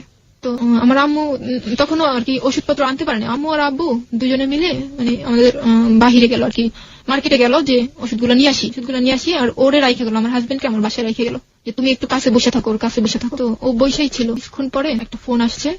ফোনটা ছিল ওর একটা পাতানো বোন ছিল, ওটা আমাদের ওখানকারই পাতানো বোন। ও বোন ডাকছিল, আর ওর ওই বোনের মাকে ও মা ডাকছিল। তো ওই ফোনটা পেয়ে ও আমাকে, আমার এত জ্বর, এত অসুস্থ, আমি এই অবস্থায় রেখে ও চলে গেল, বোনের কাছে চলে গেছে। অনেকক্ষণ হয়ে গেছে, এর মধ্যে আমার এত জ্বর উঠছে, আমি কাঁপতেছি। আমার ছোট বোনটা একটা ল্যাব দিছে, আরেকটা ল্যাব দিছে, 3টা ল্যাব দেওয়ার পর আমি কাঁপতেছি, আমি কাঁপা পড়ে যেতেছি, এত আমার জ্বর উঠছে। তো বালিশ দিয়ে আমার ছোট বোনটা উপরে ওঠা চাপ দিয়ে রাখছে আমাকে। তো তারপরে দেখতেছি আমি আরো বেশি, আমার অবস্থা তো খারাপ। তার পাশে একটা আন্টি ছিল, আন্টিকে ডেকে নিয়েছে, আন্টি একটু আসেন তো, আপু তো এরকম করতেছে। তো আন্টিও আসছে, এমন সময় আমার আব্বু আম্মু চলে আসার পর দেখে আমার এই অবস্থা। তাড়াতাড়ি মাথাটাতে পানি টানি দিল, দেওয়ার পরে একটু ঠিক হলাম, ওষুধ খাওয়ালে একটু ঠিক হলাম। তো আমাকে জিজ্ঞেস করলো জুয়েল কোথায়। আমি বললাম রোজি আপু ফোন দিছে তো ওখানে গেছে। ওর বোনের কথা বললাম যে ওখানে ফোন দিছে তো ওর কাছে গেছে। তো আমার আব্বু এত রাগ ছিল, মনে হয়েছিল সেদিন ওকে মেরেই ফেলবে, এই অবস্থা। আমার আব্বু খুব রাগ করছে। ও আসার সাথে সাথে আমার আব্বু ওর ডাইকে নিছে, এদিকে আসো। তো যাওয়ার পরে ও আমার আব্বুর, আমি জানি না, আমি তো এই রুমে, ও আব্বুকে হাত দুইটা ধরে কি যে বললো আমি জানি না। আমার আব্বু একেবারেই ঠান্ডা হয়ে গেল, কিছুই বললো না, কিছুই বললো না যে আমার মেয়েটাকে এইভাবে রাখা গেলা, বা আমার মেয়েটাকে এত অসুস্থ তুমি কিভাবে গেলে, ওখানে যাওয়াটা কি এত জরুরি ছিল, এগুলো কিছুই বলেনি। ও হাত ধরে কি বোঝালো, আমার বাবা একদমই ঠান্ডা হয়ে গেল। কি বুঝেছিল পরে জেনেছেন কিছু? না, আমি কিছুই শুনিনি। কথাটা এরকম ছিল যে ও এরকম একটা ছেলে যে কোনো মানুষের সাথে কথা বলতো, এমনিতেই নর্মাল হয়ে যেত, ওর প্রতি একটা আকর্ষণ চলে আসতো, ছেলে হোক মেয়ে হোক। এখানে আমি একটু বলি তাদেরকে, সেটা হচ্ছে যে he is looking to smart, এবং ওর ছবিগুলো আমি দেখেছি, আসলেই অনেক অনেক সুন্দর দেখতে, অনেক ইয়াং, অনেক হ্যান্ডসাম দেখতে। এবং শামিমা আজকে কিছু পিকচার কিছু ফটো নিয়ে এসছে ওর সাথে করে। তো ছবিগুলো আমি দেখছিলাম, আসলে ওদের সেই সময়কার ছবিগুলো, বর্তমানে যদি দুই একটা আছে ওর কাছে, ওগুলো একটু দেখার চেষ্টা করেছি। আমার কাছে মনে হচ্ছে যে ও আসলে দেখতে অনেক ভালো এবং অনেক স্মার্ট এবং খুবই গুড লুকিং একটা ছেলে। যাই হোক, তারপরে কি হলো? তারপর ও বুঝাইতো যে আব্বুকে বুঝাইতো যে এই রুমে চলে আসলো, খাওয়া দাওয়া করলো, আমাকেও খাওয়াইলো। পরের দিন সকালবেলাও চলে গেল, আমাকে এই অবস্থায় রেখে। আমি অসুস্থ, আমি নিজে কিন্তু নিজে হেঁটে গোসলখানায় যেতে পারি না। ওই বড় যে ভাইটা এসেছিল তিনি কি করলেন? তিনি তো আমাকে যখন বাচ্চাটা মিসক্যারেজ করে ওটার পরেই উনি চলে গেছে, ওখানে উনি আর থাকিনি, চলে গেছে। তো আমার হাজবেন্ডও তার পরের দিন চলে গেছে। আমি আমার বিয়ের কারণে অনেকটা আমার বাবা ঋণী হয়ে গেছিল। আর আমি যেটা শুনছি যে ঋণীর চাইতে যেটা হয়েছে যে আমাদের সিঁড়ির যারা আমাদেরকে হেল্প করছে তারাই চাইতেছে না যে আমরা এই সিঁড়িতে থাকি বা আমরা এখানে থাকি। আমি এটা পরবর্তীতে শুনছি যে তারাই হয়তো বা চাইতেছে না যে আমরা এখানে থাকি। তার মানে যে বিল্ডিং এর লোকজন ধরে আপনাদের এই আয়োজনটা করে দিল, এখন তারাই চাচ্ছে না যে আমরা এখানে থাকি, ওই বিল্ডিং আপনারা থাকেন। আমার আব্বু বলল যে যেহেতু এখানে একটা ঝামেলা হয়ে গেছে, একটা মান সম্মানের প্রশ্ন চলে আসছে, আবার আমি অনেক টাকা ধারের হয়ে গেছে, তাহলে কাজ করো আমরা বাসাটা ছেড়ে দিই, বাসাটা ছেড়ে আমরা বাহিরে একটা বাসা নিয়ে ওখানে থাকি। তো সবার ডিসিশন একই হলো। একটা কথা বলতে চাই ভাইয়া, যেটা আমার সবচেয়ে কষ্টের এই জিনিসটা, যে আমার যে ইমিডিয়েট ভাইটা, ছোট যে ভাইটা, আমার এই ঘটনার পর আমার সাথে 2 বছর কথা বলেনি, টানা 2 বছর আমার সাথে কোনো কথা বলেনি। তখন ও আমার কাছে, আমাদের বাসাও থাকেনি, নানি বাড়িতে থাকতো। তখন ওর এসএসসি পরীক্ষা চলতেছিল, ও অনেক আমার সাথে একদমই কথা বলেনি, টানা 2 বছর। আমার চেহারা দেখছে দূর থেকে, আমার ওর সাথে কখনো কথা বলেনি। তো আমরা বাসা ছেড়ে দিলাম, ছেড়ে দিয়ে বাহিরে একটা অনেক নর্মাল একটা বাসা নিলাম, অনেক নর্মাল। ওখানে যাওয়ার পরে আগে থেকে একটু ওই যে বাবা বিদেশের ব্যাপারে ঋণ টিন ছিল, তারপর আবার আমার প্লাস আমার বিয়ের যে ঋণ টিন হয়েছিল, এগুলো মিলে অনেক কিছু মিলে অনেকটা ধারের হয়ে গেছে। ধার বলতে যেটা হয় যে সুদের টাকা যেটাকে বলে, এরকম টাইপের হয়ে গেছিল। তো ওখানে যাওয়ার পরে দেখা গেছে বাথরুমটা অনেক দূরে যায়, বাথরুমটা গোসল করতে হইতো আমার। এরকম একটা পরিস্থিতি। তারপরও মানায় নিছিলাম, আস্তে আস্তে মানায় নিছি। তো সবসময় শরীরটা আস্তে আস্তে একটু ভালো হওয়া শুরু করলো, যে হ্যাঁ আমি ভালো হইতেছি, সুস্থ হইতেছি। তারপর আমি সারাক্ষণ একটা মন খারাপ করে থাকি, তো মানে সারাক্ষণ একটা টেনশন, একটা মন খারাপ, কষ্ট, কারোর সাথে মিশি না, ঘরের মধ্যেই কারোর সাথে কথা বলি না, এরকম। তো আম্মু বললো, তুমি সারাক্ষণ ঘরের মধ্যে এরকম বসে থাকো, তুমি কাজ করো, তোমার আন্টির কাছে চলে যাও। আমার আম্মুরা হচ্ছে 5 বোন, যে বোনটা মানিকগঞ্জ থাকে, ওর কাছে আমি চলে গেলাম মানিকগঞ্জে যাওয়ার আগে আমার একটু জানতে ইচ্ছা করছেন যে আপনি তো বিয়ে করলেন, এখন সে হচ্ছে আপনার বর, বিয়ে করার পরে সে বাড়িতে চলে গেল, কিন্তু তার বাবা মা মানে আপনার শ্বশুর শাশুড়ি কি কখনো আপনার সাথে যোগাযোগ করেনি? সেই সময় বিশেষ করে যোগাযোগ করেনি আপনার সঙ্গে? কোনো যোগাযোগ করেনি। আপনার বাবা মা কি ওই আপনার শ্বশুর শাশুড়ির সঙ্গে যোগাযোগ করেছিল? না, করেনি। তারাও কোনো যোগাযোগ করেনি। তারপরে আমাকে মানিকগঞ্জ রাইখে আসা হলো। আমি ওখানে 8 দিন ছিলাম। 8 দিনই বলবো না, অনেক বেশি ভালো ছিলাম। টেনশনই ছিলাম অনেক, যে বাসায় আমি এই অবস্থায়, আমার আব্বু এত টাকা ঋণ হলো, কি হইতেছে, আমার ছোট ছোট ভাই বোন 2টা, আম্মু কি ঠিক মতো আছে কিনা, খুব টেনশন হইতো। তারপর 8 দিন ছিলাম। 8 দিন থাকার পর হঠাৎ আমার আব্বু ফোন করছে আমার খালুর কাছে। খালুর কাছে ফোন দিছে যে শানুর একটু দাও, কথা বলি। তো আমি তখন বাসায় ছিলাম না, আমি তখন আমার ওই কাজিনের সাথে হাঁটতে বের হয়েছিলাম। তো আমার কিছুক্ষণ পরে যখন বাসায় আসছি, তখন আমার আব্বু আবার ফোন দিছে। তখন আমাকে বললো যে তুমি চলে আসো বাবা, জুয়েল আসছে, তুমি ওখানে থাকাটা তোমার ঠিক হবে না, চলে আসো। কতদিন পরে আপনাদের বাড়িতে এসেছিল জুয়েল? 4 মাস। মানে বেবি অ্যাবর্ট করার পরে গেল, তার 4 মাস পরে সে আসলো। এর মধ্যে কিন্তু ওর সাথে আমার কোনো কন্টাক্ট নাই, কোনো যোগাযোগ নাই, কিছু নাই। কত সালের ঘটনা এটা? এটা হচ্ছে 2004। ফোন তখন কি অ্যাভেলেবল? ফোন তখন অ্যাভেলেবল না। তো কোনো যোগাযোগ হয়নি। আমি অনেক চেষ্টা করছি। ওর এক মামা ছিল, আমি ভাবতাম যে হয়তোবা বাড়িতে যায়নি, হয়তোবা ঢাকায় আছে, যে মামার নাম্বার ও মামার কাছে থাকতো আর কি, মিরপুরে। তো ভাবতাম যে ওই মামার কাছে হয়তোবা আছে। আমি অনেকবার ওর মামার নাম্বারে ট্রাই করছি, কিন্তু ওর মামা আমাকে অনেক অপমান করছে, অনেক বাজে বাজে কথা বলছে। যাই হোক, তারপরে আমি ওর সাথে যোগাযোগ অনেক চেষ্টা করছি। তারপর 4 মাস যখন যোগাযোগ করতেই পারলাম না, 4 মাস পরে যখন আসছে, তখন আমার খুব আগ্রহ যে আমি এখানে থাকবোই না, আজকেই চলে যাবো, এরকম একটা ছিল। পরের দিন সকালবেলা আমি চলে আসছি বাসায় আসার পর দেখি যে ও আমাদের রুমে না, অন্য একটা রুমে শুয়ে আছে, অন্য একটা রুমে। আর আমাদের রুমে কিন্তু কিছুই ছিল না, বসার মতো, শোয়ার মতো। 4 মাস পরে এসে কিভাবে আপনাদের খুঁজে বের করলো? খুঁজে বের করছে যে আমার নানু বাড়িটা ছিল আপনার, আমরা যেখানে থাকি, কোয়ার্টারে যেখানে থাকতাম, তার গেটের আর কি মানে অপর সাইডে। ও জানতো যে ক্যানবোর্ড কলেজটা তারপরেই শানুর নানির বাড়ি, এরকম জানতো। তো ওই স্কুল গেট, ওইটার জায়গাটার নাম ছিল স্কুল গেট। ওখানে যাওয়ার পরে ও আমার আব্বু বা আমার আম্মু, বিশেষ করে আমার আম্মু, যেহেতু আমার আম্মু ওখানকার মেয়ে, আমার আম্মুর নামটা বলার সাথে সাথে ওকে দেখাই দিছে যে ওরা এখানে থাকে। তারপর আমি চলে এসে দেখি ও অন্য একটা রুমে বসে আছে। সেই সময় তো আমাদের রুমে কিছুই ছিল না, কোনো ফার্নিচার, কোনো কিছুই ছিল না, সবকিছুই আমার আব্বু বিক্রি করে দিয়েছিল ঋণের টাকা পরিশোধের জন্য। তো মানে কিছুই ছিল না, একেবারে কিছু না, ফ্যানটা পর্যন্ত ছিল না আমাদের রুমে। তো ও আমাকে বললো যে তোমাদের রুমটা কোথায়? তো আমি বললাম যে পাশে। আমাকে বললো চলো তোমাদের রুমে চলো। তো ওই অবস্থায় আমার রুমে কিছুই নাই, ওই অবস্থায় ও আমার রুমে আসলো, আমাদের রুমে আসলো, এবং একে একে সবকিছু বলা শুরু করলো যে 4 মাস কেন ও যোগাযোগ করেনি আমার সাথে। কি ছিল কারণগুলো? কারণটা ছিল যে 4 মাস ওর আব্বু আম্মু চাইনি যে ও এখানে যোগাযোগটা রাখুক। ও চাইছে যে ও আগে দাঁড়াক, ও আগে কিছু একটা করুক, নিজের পায়ে দাঁড়াক। হ্যাঁ, নিজের পায়ে দাঁড়াক, এরপর না হয় ও যোগাযোগটা কন্টিনিউ করবে, এরকম একটা কথা ছিল। যে ও বাসায় পড়াশোনা করতেছিল, ও ঢাকায় কোথাও সেটেল হবে, এরকম চিন্তা ভাবনা ছিল, যে কারণে ও আমার সাথে একদমই যোগাযোগ করেনি। আমি এটাকে খুব বেশি বড় কিছু ভাবি নাই। তখন ভাবছি আচ্ছা ঠিক আছে, এটা হয়েছে, আচ্ছা এখন তো সব ঠিক হয়ে যাবে, এখন তো ও ঢাকায় থাকবে, আমি এখানে থেকে পড়াশোনা করব।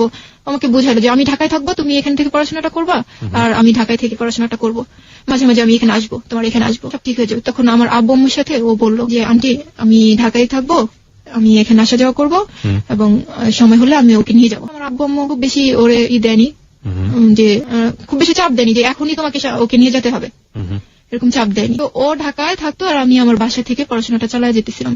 2005-এ আমি আবার ক্লাস 9-এ ভর্তি হই। 5-এ যখন আমি 9-এ ভর্তি হই, আর ও তখন ঢাকায়, ও আমাকে বলছিল যে জাহাঙ্গীরেও ভর্তি হয়েছিল, প্লাস ও হচ্ছে আপনার আইএলটিএস করতেছিল। এর মধ্যে ওর সাথে আমার কখনোই কোনোদিন কোনো বিষয়, জাহাঙ্গীরনগর ইউনিভার্সিটিতে চান্স পেয়েছিল, রাইট? পেয়েছিল। কিসে পড়তে আপনি জানতেন? না, আমি জানতাম না। ওটা ছিল আসলে, ওটা ও ভর্তি হয়নি ওখানে, মিথ্যা কথা ছিল। তখন আমাকে বলছিল যে আমি জাহাঙ্গীরে ভর্তি হয়েছি, আর প্লাস পাশাপাশি আমি আইএলটিএস করছি। তো আমি ওকে বিশ্বাস করছি, ওকে ঠিক আছে।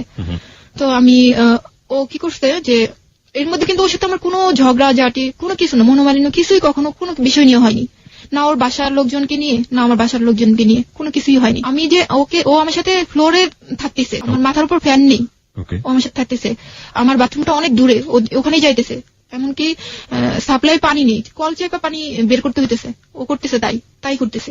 এবং বর্ষার দিন আসলে টিন আসলে উপরে, ঘরে টিন আসলে উপরে, ওই টিন দিয়ে পানি পড়তো, ওর কোনো কিছুই মনে হতো না। ওরকম পরিবেশে ও আমার সাথে ছিল, মানায় গেছে আমার সাথে। আমি যেরকম পরিবেশে ছিলাম ও সেরকম পরিবেশে ছিল। চলতেছে ভালো, অনেক ভালো চলতেছে। ও ঢাকা টিউশনি করে যতটুকু পারতো আমাকে হেল্প করতো, 500, 300 টাকা, 200 টাকা বা 500 টাকা যখনই যা পারতো আমাকে দিত। আপনার সঙ্গে থাকতো নাকি ওর আলাদা কোথাও থাকতো? না, ও ঢাকায় থাকতো। ও আসতো সপ্তাহে 1 দিন বা 15 দিনে 1 দিন থাকতো, 2 দিন এরকম আসতো। তো খুব ভালো সম্পর্ক যাইতেছিল, কোনো প্রবলেম হয়নি ওর সাথে আমার। তখন 2006 চলে আসছে, ওর ভিসা হয়ে গেল। ও এখন আমাকে বলতেছে যে আমার তো ভিসা হয়ে গেছে, আমি তো তারিখটা সঠিক মনে করতে পারতেছি না, ও ডেটটা মনে নেই আমার, যে ওই তারিখে আমাকে চলে যেতে হবে। আচ্ছা, যাওয়ার আগে আমি কিছু জানতে চাই যে বিয়ে হলো কত সালে আপনাদের? 3 সালে। 2003 সালে 2006 সালে এসে বলছে চলে যাবে। 3 বছর আপনারা ঘর সংসার করলেন। ঘর সংসার বলতে কি আমি আমার বাবার বাড়িতে, ও ঢাকায়, ও আসা যাওয়া করতো আমার এখানে। এই 3 বছরে আপনি কখনো বলেননি যে আপনি ওর বাবা মার বাড়ি বা আপনার শ্বশুর শাশুড়ির সাথে দেখা করতে চান? বলছি। ও কি বলেছে? ও বলছে যে দেখো, তুমি এখন যে অবস্থা তোমাদের ফ্যামিলির, এখন আব্বু আম্মুকে আনলে তোমাদের মান সম্মান যাবে, আর আমারও মান সম্মান যাবে। ভালো একটা পরিবেশে যাও, তারপর না হয় আব্বু আম্মুকে আনবো বা যোগাযোগ করাই দিব, বা তখন কন্টিনিউ হবে সম্পর্কটা দুই ফ্যামিলির মধ্যে। এরকম ছিল। ফোনেও কখনো কথা বলেন? না, ফোনে তো আমাকে কখনো ফোনে কথা বলতেই দেয়নি। আমি বহুবার চেষ্টা করছি কথা বলার জন্য, আমাকে কথা বলতে দেয়নি। তারপর 2006 ও আমাকে। আপনার বাবা মা কেন স্টেপ নিল না? আপনার বাবা মার তো উচিত ছিল যে। আমার বাবা মা এর জন্য নেয়নি, আমি বলতেছি। যখন ও ভিসা হয়ে গেল, তখন আমার আব্বু আম্মু বলতেছে যে তোমার তো এখন ভিসা হয়েছে, তুমি তো দেশের বাইরে চলে যাবা, তাহলে তুমি মেয়েকে তোমাদের বাড়িতে রেখে যাও। তখন ও বলতেছে না আন্টি, এখন সময় হয়নি, আমি দেশের বাইরে থেকে ঘুরে আসি, এর মধ্যে ওর ম্যাট্রিক পাসটা হয়ে যাবে, তারপর না হয় আমি বাড়িতে নিয়ে যাবো। এরকম কথা ছিল। যখনই এই কথাটা বলছে আমার আব্বু আম্মু যে এখন ওকে রেখে যাও, না, ও একই কথা যে ওর আগে ম্যাট্রিক পাসটা হোক, আর তাহলে আমি বাসায় একটু জোর গলায় বলতে পারবো, আর আপনারাও একটা ভালো পরিবেশে যান। আপনি কি মাঝখানে একবার ফেল করেছিলেন? হ্যাঁ, ক্লাস 9 যখন আমার বিয়ে হয়, তখন কিন্তু আমার গ্যাপ দিয়েছে। আমি ক্লাস 2005 কিন্তু আবার 9 ভর্তি হলাম। পরীক্ষাটা কিন্তু আমি দিছি 7-এ। কোন স্কুলে পড়তেন আপনি? আমি বিএফ হাই স্কুলে পড়তাম। তো তখন ও 2006 এরকম তারিখ ফিক্সড হলো যে এই তারিখে চলে যাবে। কোথায় যাচ্ছ? অস্ট্রেলিয়াতে চলে যাবে। তো ও আমাকে যাওয়ার সময় 1200 টাকা দিয়ে গেল, যে তুমি এই 1200 টাকা রাখো, যাওয়ার পরের মাসেই আমি তোমাকে তোমার হাত খরচ পাঠিয়ে দেবো, যেহেতু তোমার সামনে পরীক্ষা। এরকম বললো। খুব অবাক কাণ্ড যে আমি আমার হাজবেন্ডকে, দেশের বাইরে চলে যাচ্ছে, আমি আমার হাজবেন্ডকে এয়ারপোর্ট পর্যন্ত দিতে আসতে পারিনি, আমাকে নেয়নি। ওর ফ্যামিলি, ও বাড়িতে আমার এখান থেকে চলে গেছে 2 দিন আগে আমার সাথে দেখা করে চলে গেছে। তারপর তার 2 দিন পরে ও অস্ট্রেলিয়াতে চলে গেছে, মানে আমার এখানে 2 দিন আগে, তারপর ও বাড়িতে গেছে, বাড়িতে যে ওখান থেকে 2 দিন পরে অস্ট্রেলিয়াতে চলে গেছে। এর মধ্যে ও আমার সাথে এয়ারপোর্টে নেমে আমার সাথে কথা বলছে যে আমি এখন প্লেনে উঠবো, এখনই আমি ভেতরে যাব। এরকম ওর ফ্যামিলি আসছে, সেখানে আমাকে নেয়নি। এয়ারপোর্টে ওর ফ্যামিলি সবাই আসছে ওকে বিদায় দেওয়ার জন্য, কিন্তু আমি যাইতে পারিনি, আমাকে নেওয়া হয়নি। আমি বহুবার বলছি যে আমাকে নিয়ে যাও, এটাই তো সুযোগ, দিয়ে ওদের সাথে আমার দেখা হইলো, কথাবার্তা হইলো, একটা মিল হয়ে যাবে, আমাকে নিয়ে যাও। তো নেয়নি, যে এখনই তোমাকে ওখানে মিট করাবো না, এরকম বলতো। যাই হোক, চলে গেছে অস্ট্রেলিয়াতে। যাওয়ার পরে আমাকে ফোন দিয়েছে যে আমি পৌঁছাইছি। এর মধ্যে কিন্তু ওর ফ্যামিলির সাথে আমার কোনো যোগাযোগ নাই। ও যে অস্ট্রেলিয়াতে চলে গেছে, আমাকে তারা যে রিং দিয়ে বলবে যে তুমি মন খারাপ করো না, বা তুমি থাকো, আমরা আসি, কোনো সান্ত্বনা, কোনো কিছুই আমার ছিল না। ও আমাকে ফোন দিত, ওর সাথে আমার কথা হইতো, এবং আমি ওর কাছ থেকে জানতে পারতাম যে ওর ফ্যামিলি এখন কি করতেছে, কোথায় আছে, কি মানে কেমন আছে, কি হইতেছে, এরকম আমি ওর কাছ থেকে জানতে পারতাম। কিন্তু ওর ফ্যামিলির সাথে আমার কখনো যোগাযোগ হয়নি। তো একটা বছর ও যে চলে গেল, ও আমাকে প্রতি মাসে 5 থেকে 10,000 টাকা দিত। এবং এই টাকা যেহেতু আমার বাবা একটু ঋণে ছিল, এই টাকা থেকে আমি চেষ্টা করলাম যে করতে, বাবার ঋণটাকে একটু হালকা করার জন্য। দেখা যেত যে আমার ভাইয়ের পড়াশোনাটার খরচ আমি বহন করতাম, আর না হলে বাসা ভাড়াটা আমি বহন করতাম, এরকম। তো এর মধ্যে আমি আমার বাবাকে রাজি করাই ফেললাম যে বাবা তুমি একটা কাজ করো, যেহেতু জুয়েল বলছে যে একটা ভালো পরিবেশে গেলে ওর ফ্যামিলি চলে আসবে, তাহলে চলো আমরা আবার কোয়ার্টারটা নেই, অর্থনৈতিক যে হেল্প লাগে আমি করব, যা টাকা পয়সা লাগে আমি করব, তুমি একটা ভালো আবার বাসা নাও। তো আমার বাবা আমার কথাতে রাজি হয়ে গেল। তো বাসা নেওয়ার জন্য আবার দরখাস্ত করাতে অল্প দিনের মধ্যে আমাদের বাসাটা হয়ে গেল। তো আমরা বাসায় উঠলাম। বাসায় যখন উঠি তখন আমাদের কিছুই ছিল না, যা শুধু কাঁথা বালিশ, এই, আর আমরা 6 জন মানুষ। এই তো বাসাটা হওয়ার পরে যখন আমাকে টাকা দেওয়া শুরু করলো, তখন আমি আস্তে আস্তে একটু ফ্যামিলিটাকে মানে চেঞ্জ করার চেষ্টা করতেছিলাম, যে দেখি এখন একটু ভালো পজিশনে নেওয়া যায় কিনা। আমার ভাইটা তখন ইন্টার পাস করে ফেলছে। তো 2006টা আমি এভাবেই টাকা নিতেছি, আর ওকে বলতেছি যে আমি এই টাকাটা এই মাসে এই করতেছি, এই মাসে এই করতেছি। যখনই আমি ওর কাছে টাকার হিসাবটা দিতে যাই, একটা কথা কি যে না আমি জানো আমি এই হিসাবটা শুনতে চাই না। কেন কেন শুনতে চাইবো না? না কেন শুনতে চাই না, এটা তোমার হাত খরচ টাকা, তুমি যা ইচ্ছা তুমি তাই করো, কিন্তু আমি এটা শুনতে চাবো না। এরকম তো আমি কিন্তু প্রতি মাসে ওকে হিসাব দিতে চাইতেছি, কিন্তু ও নিতে চাইতেছে না। যাই হোক, তারপরে আমার ফ্যামিলিটা অনেকটা একটু ভালোর দিকে চলে আসছে। 2006 পার হয়ে 2007 চলে আসছে, জুয়েল দেশে আসবে। আমি তো অনেক হ্যাপি যে 1 বছর পর ও আসবে, খুবই খুশি। আমি ওরে আনতে যাবো এরকম একটা চিন্তা ভাবনা ছিল যে আমি যাবো এয়ারপোর্টে, কিন্তু ও চলে আসছে, ওর ভাই নিতে আসছে ওকে। আমি তো যাইতেই পারিনি। আমাকে ফোন করছে যখন অস্ট্রেলিয়ার এয়ারপোর্ট থেকে ও উঠে, তখন আমাকে ফোন দিয়েছে যে আমি এখন উঠবো। যখন ও বাংলাদেশের এয়ারপোর্টে নামে তখন আমাকে রিং দিয়েছে যে আমি নামছি বা আমি দেশে আসছি। বাড়িতে চলে গেছে ওখান থেকে সোজা বগুড়াতে চলে গেছে। চলে যাওয়ার পর 7 দিন পর ও গাজীপুরে আসে, এবং এমন ভাবে আসে যে একটা জামাই শ্বশুর বাড়িতে যেভাবে আসে, অনেক কিছু মানে মিষ্টি ফল টল হাবি যাবি এই সেই যা লাগে সবকিছু নিয়ে, একদম সবকিছু নিয়ে ও চলে আসছে আমাদের বাসায়। এর মধ্যে বাহির থেকে ও আমার জন্য তেমন কিছুই নিয়ে আসেনি। শুধু একটা শ্যাম্পু, একটা স্নো, একটা লোশন, মানে একটা 2টা নেল পলিশ, এরকম মানে ছোট মানুষরা যেরকম আর কি কসমেটিক ইউজ করে এরকম জিনিসপত্র আর কি নিয়ে আসছে। তো আমার ভাই বোন তো অনেক অনেক ভালোবাসতো ওরে, খুবই ভালোবাসতো। খুব খুশি ওরে দেখার পর, অন্যরকম হয়ে গেছে, ওর চুলগুলো অনেক বড় বড় হয়ে গেছে, মোটা হয়ে গেছে, অনেক খুশি ওরে দেখার পর। তো এরকম হয়েছে যে 1 মাস ছিল দেশে, 1 মাসের মধ্যে 13-14 দিন ও গাজীপুরে ছিল। টানা না মনে করেন যে 2-3 দিন পর একদিন আসছে 2 দিন ছিল, বা একদিন পরে আসছে 2 দিন ছিল, এরকম করে 13-14 দিন আমাদের এখানে ছিল, আর বাকিটা সময় বাড়িতে ছিল। এখানে ভালোই ছিল, একদমই ভালো। ওরে নিয়ে আমি ঘুরতেও গেছি, আমার নানির বাড়িতে গেছি, তারপর আমাকে মেলা নিয়ে গেছে, আমাকে ঘুরতে নিয়ে গেছে, এখানে সেখানে নিয়ে গেছে, আমার বোনকেও সাথে নিয়ে গেছে, ভাইকেও নিছে, সবার সাথে সময় দিছে, সবাইকে সময় দিছে ও। এবং আমার আব্বু আম্মুরে এমন বোঝাইছে, আমার আব্বু আম্মু ওরে ছাড়া অনেক কিছুই বোঝে না। তো তার মনটা মনে হয় যে কি জানি, এটা মানে জাদু, যে ও জাদু করছে আমার ফ্যামিলিটাকে, এত মানে ভালোবেসে ফেলছে আমার ফ্যামিলি। তো একটা মাস কিভাবে যে দেখতে দেখতে কাটা গেল, ওর যাওয়ার সময় হয়ে গেছে, ও আবারও চলে গেল। এবারও আমি চাইছিলাম যে আমি যাবো ওর সাথে, এবার আমি যেতে পারিনি।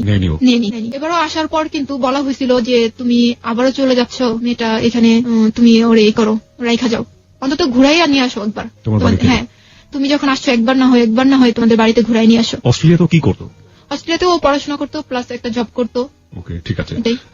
ওকে, যেটা বলছিলেন যে ঘুরে নিয়ে আসার কথা হচ্ছিল, তো আমার আম্মু বলতো যে তুমি একবার না হয় একবার ঘুরাই নিয়ে আসো তোমাদের বাড়ি থেকে, বাড়িটা একটু দেখে আসুক, সবাইকে একটু চিনা জানা আসুক, ওখানে না থাকলো তুমি নাই, ওখানে না থাকলো তুমি এমনিতে একটু ঘুরাই নিয়ে আসো। বেশি একটা আগ্রহ ছিল না আন্টি থাক, এখানেই থাক, ওখানে ওর মন ভালো লাগবে না, খারাপ লাগবে, এই সেই। 6-9 বুঝ দিল আমার আম্মু, ঠিক তাই বুঝা, ঠিক আছে ওকে। 2007 চলে আসলো, আমার পরীক্ষা, ও চলে গেল, আমার পরীক্ষা শুরু হলো, এসএসসি পরীক্ষা। তখন আমি একটু অসুস্থ ছিলাম, খুব জ্বর ছিল আমার, এই অবস্থায় আমি পরীক্ষা দিয়েছি, ও চলে গেছে। ওর সাথে আমার কন্টিনিউ যোগাযোগ আছে, রেগুলার যোগাযোগ। দেখা গেছে একদিনে 3-4 বার ফোন দিত আমারে, 3-4 বার ফোন দিত। খাওয়ার টাইমে, দুপুরে লাঞ্চের সময় ওকে ফোন দিতেছে, খাইছো? হ্যাঁ খাইছি, এরকম। রাত্রেবেলাও ফোন দিত, খাইছো? হ্যাঁ খাইছি। পরীক্ষা কেমন হলো এরকম জানতো, 3-4 বার তো ফোন দিতই, একদিনে দিত। তো কথা বলতাম, গল্প করতাম, ফোন দিলে ঘন্টা কথা বলতাম, শেষ হইতোই না। যখন অনেক কথা বাকি আছে এরকম কথা বলতেই থাকতাম।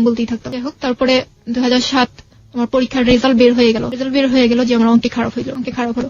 তো আমি বললাম যে আমার অঙ্কে তো খারাপ হয়েছে। ও বললো যে কিছু হয়নি, সমস্যা নেই, আবার দিবা, অঙ্কটা আবার দিবা।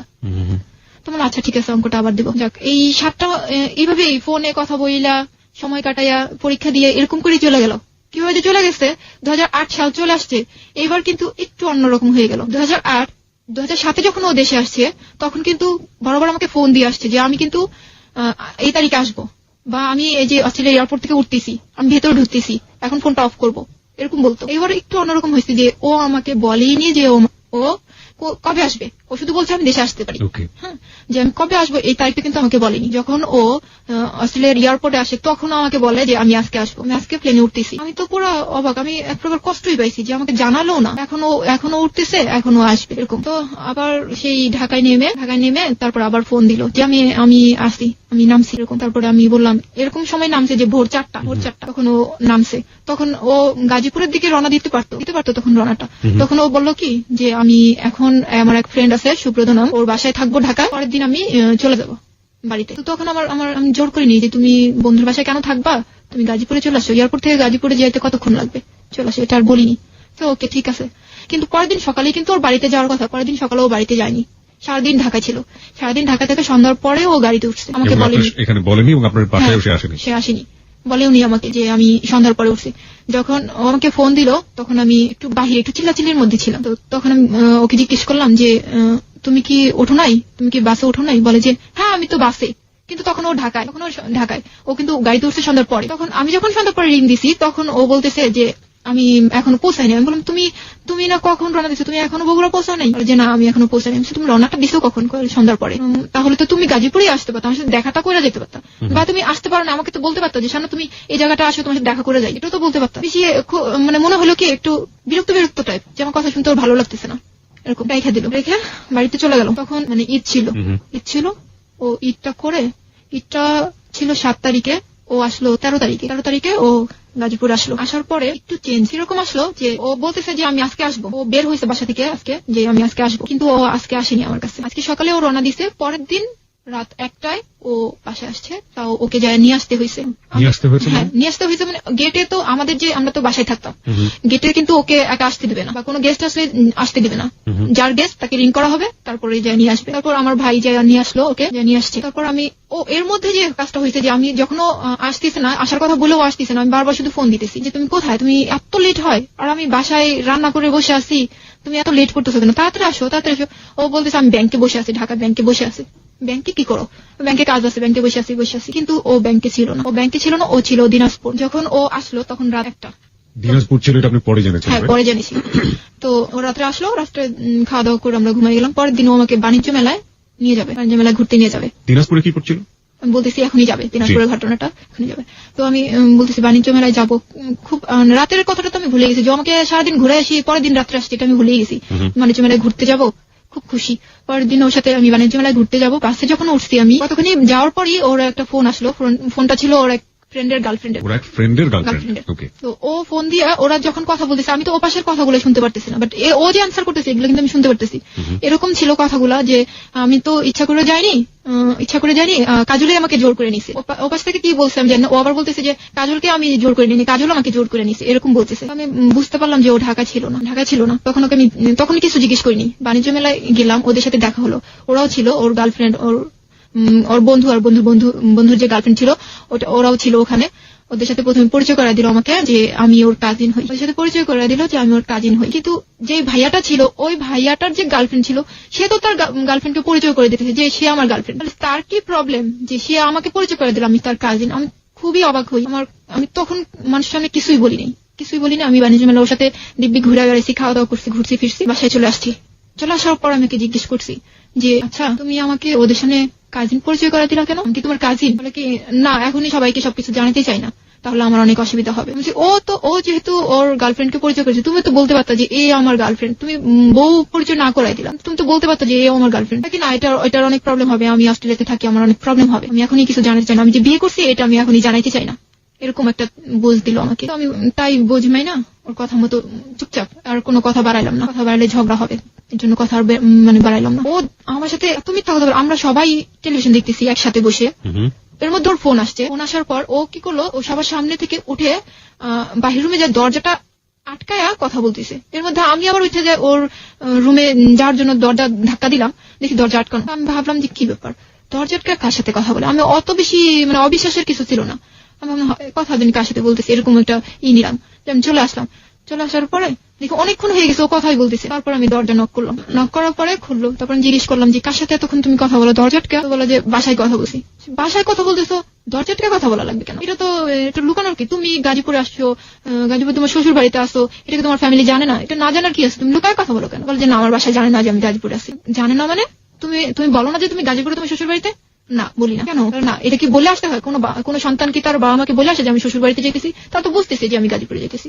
আচ্ছা, তারপরে এর মধ্যে ও বলতেছে যে তুমি পড়াশোনাটা কন্টিনিউ করো, আবার পড়ো। আমি বলছি দেখো জুয়েল, আমার না পড়তে ভালো লাগে না, আমি পড়তে পারতেছি না, আমি পড়বো না, এরকম বলতেছি। ও বললো আমাকে বলো কি যে আচ্ছা ঠিক আছে, আমি এটা নিয়ে তোমাকে কোনো জোর করবো না, তবে একটা কথা বলবো, সেটা হলো যে তোমার লাইফ সামনে, তোমাকে অনেক দূর যেতে হবে, তো তুমি চিন্তা করো তুমি কি করবা।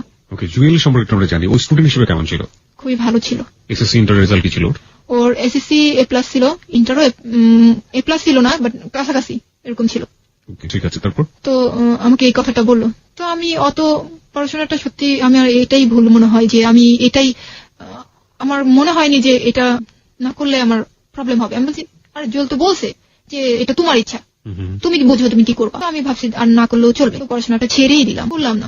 এসএসসি পরীক্ষা দেওয়ার আগে আপনি ছেড়ে দিলাম, বললাম না। তো 2008 ওর সাথে একটা ঝগড়া হয়, কি নিয়ে ঝগড়া হয় যে আমি পড়বো না। ও বলতেছে, ও কিন্তু জোর নাই যে জোর করতেছে না তোমাকে পড়তেই হবে, এরকম না, যে তুমি ভাবো তুমি কি করবা। আর আমার এরকম হতো যে যখন আমাকে পড়ার বিষয়টা করতো আমার একটু রাগই হতো, কি বারবার শুধু একই কথা, পড়া আমি পড়বো না, আমার হবে না, আমি পড়বোই না, এরকম বলতাম। কেন আপনি চিন্তা করতেন যে আপনার পড়া হবে না? সবাই যদি সবার এটা পড়া, আমি বলি, আমি যখন এসএসসি পরীক্ষা দিই, যখন আমার অঙ্কে খারাপ হলো, তখন কিন্তু আমি যখন আমি রেজিস্ট্রেশন করতে গেলাম, আবার যখন রেজিস্ট্রেশন করতে গেলাম, তখন স্যাররা আমাকে আটকাই দিল। কি কারণে আটকাই দিল? যে তুমি অঙ্কর যে পরীক্ষাটা, টেস্ট পরীক্ষাটা, এটা দাওনি, তোমাকে ফাইনাল পরীক্ষা দেওয়ানো যাবে না।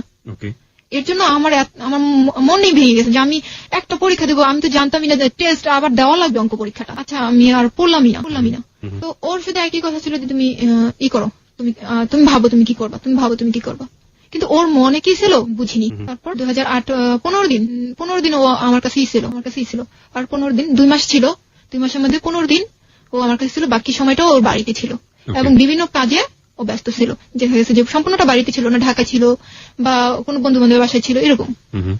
15টা দিন আমাকে দিছিল। তারপর এর মধ্যে 2008 ওরকে নিয়ে আমি আমার মানিকগঞ্জ আন্টির বাসায় ছিলাম 8 দিন। ওখানে আমি ঘুরতে যাই, আমার নানু বাড়িতে যাই, এখানে সেখানে ঘুরেও বেড়াইছি, সময় দিয়েছে আমাকে। তো যখন ওর যাওয়ার সময় হয়ে গেল, তখন আমার আম্মু আবারও বললো যে এইবার রাইখা যাও, এবার ওকে রাইখা যাও, ও যখন পড়াশোনা করবে না এবারও রাইখা যাও। হ্যাঁ, শ্বশুর বাড়িতে এবার রাইখা যাও। বলে যে না, ও শুধু ম্যাট্রিক পরীক্ষাটা দেখ, আমি ওরে বাসায় ঠিকই তুলে নিব। আচ্ছা, আপনার ভিতর কি এরকম একটা চিন্তা কাজ করেছিল যে বিয়ে যেহেতু হয়ে যায়, বিয়েই তো আসলে মেয়েদের লাইফের একটা আসল ডেস্টিনেশন, পড়াশোনা না করলেও চলে, এরকম একটা ব্যাপার সম্পর্কে কাজ করতো? এরকমই যে বিয়ে তো হয়ে গেছে, আর পড়াশোনা করে কি হবে, আর কি দরকার। কিন্তু অদ্ভুত একটা ব্যাপার আমি শ্রোতাদেরকে একটু অ্যাড্রেস করতে চাই এই সুযোগটাতে, সেটা হচ্ছে যে এটা কিন্তু মানে অস্বাভাবিক কোনো কিছু না। আমরা মেয়েদের ক্ষেত্রে এরকম দেখে থাকি যে অনার্স মাস্টার্স কমপ্লিট করার পরেও, বিয়ে করার পরে অনেকেই জব কিছু করেন না, মানে পড়তে হয়েছে তাই পড়েছেন। 1 2 নম্বর আরেকটা জিনিস দেখা যায়, সেটা হচ্ছে বিয়ে হয়ে গিয়েছে, অনেক সময় দেখা গেল অনেক ভালো ছাত্রী ছিল, বিয়ে হয়ে গিয়েছে, তারপরে পড়াশোনা ইচ্ছে করে বন্ধ করে দেয়। এটা পারিবারিক ভাবেও যেমন সমর্থন করা হয়, এবং একই সাথে মেয়েরও একটা ব্যাপার থাকে। যেমন আজকে শানু বলছে যে না, ওর মধ্যে একটা চিন্তা ভাবনা এইভাবে করেছিল যে বিয়ে যেহেতু হয়ে গেছে আর পড়াশোনা করে কি হবে। যাই হোক, এই ব্যাপারটা আসলে কতটা ভালো কতটা মন্দ সেটাই গল্প থেকে উঠে আসবে, আপনারা শেষ পর্যন্ত শুনবেন আশা করছি। শানু, তারপরে কি হলো? তারপর ও চলে গেল, সময় হয়ে গেল ওর যাওয়ার।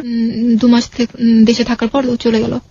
চলে যাওয়ার পর যেটা হলো যে আমার যে নাম্বার ছিল, বাঙালি নাম্বার, সেটাতে অস্ট্রেলিয়া থেকে একটা মেয়ে ফোন দেওয়া শুরু করলো। অস্ট্রেলিয়া থেকে একটা মেয়ে ফোন দেওয়া শুরু করলো আপনার নাম্বারে? হ্যাঁ, আমার নাম্বারে। আমি এর আগে একটা কথা বলিনি, সেটা হলো যে যখন আমি একটা গ্রামীণ নাম্বার ইউজ করতাম প্রথম, তখন আমার নাম্বারে একটা ফোন আসছিল, তখন আমাকে পরিচয় দেয়নি, যা শুধু বলছিল যে আমি অস্ট্রেলিয়া থেকে।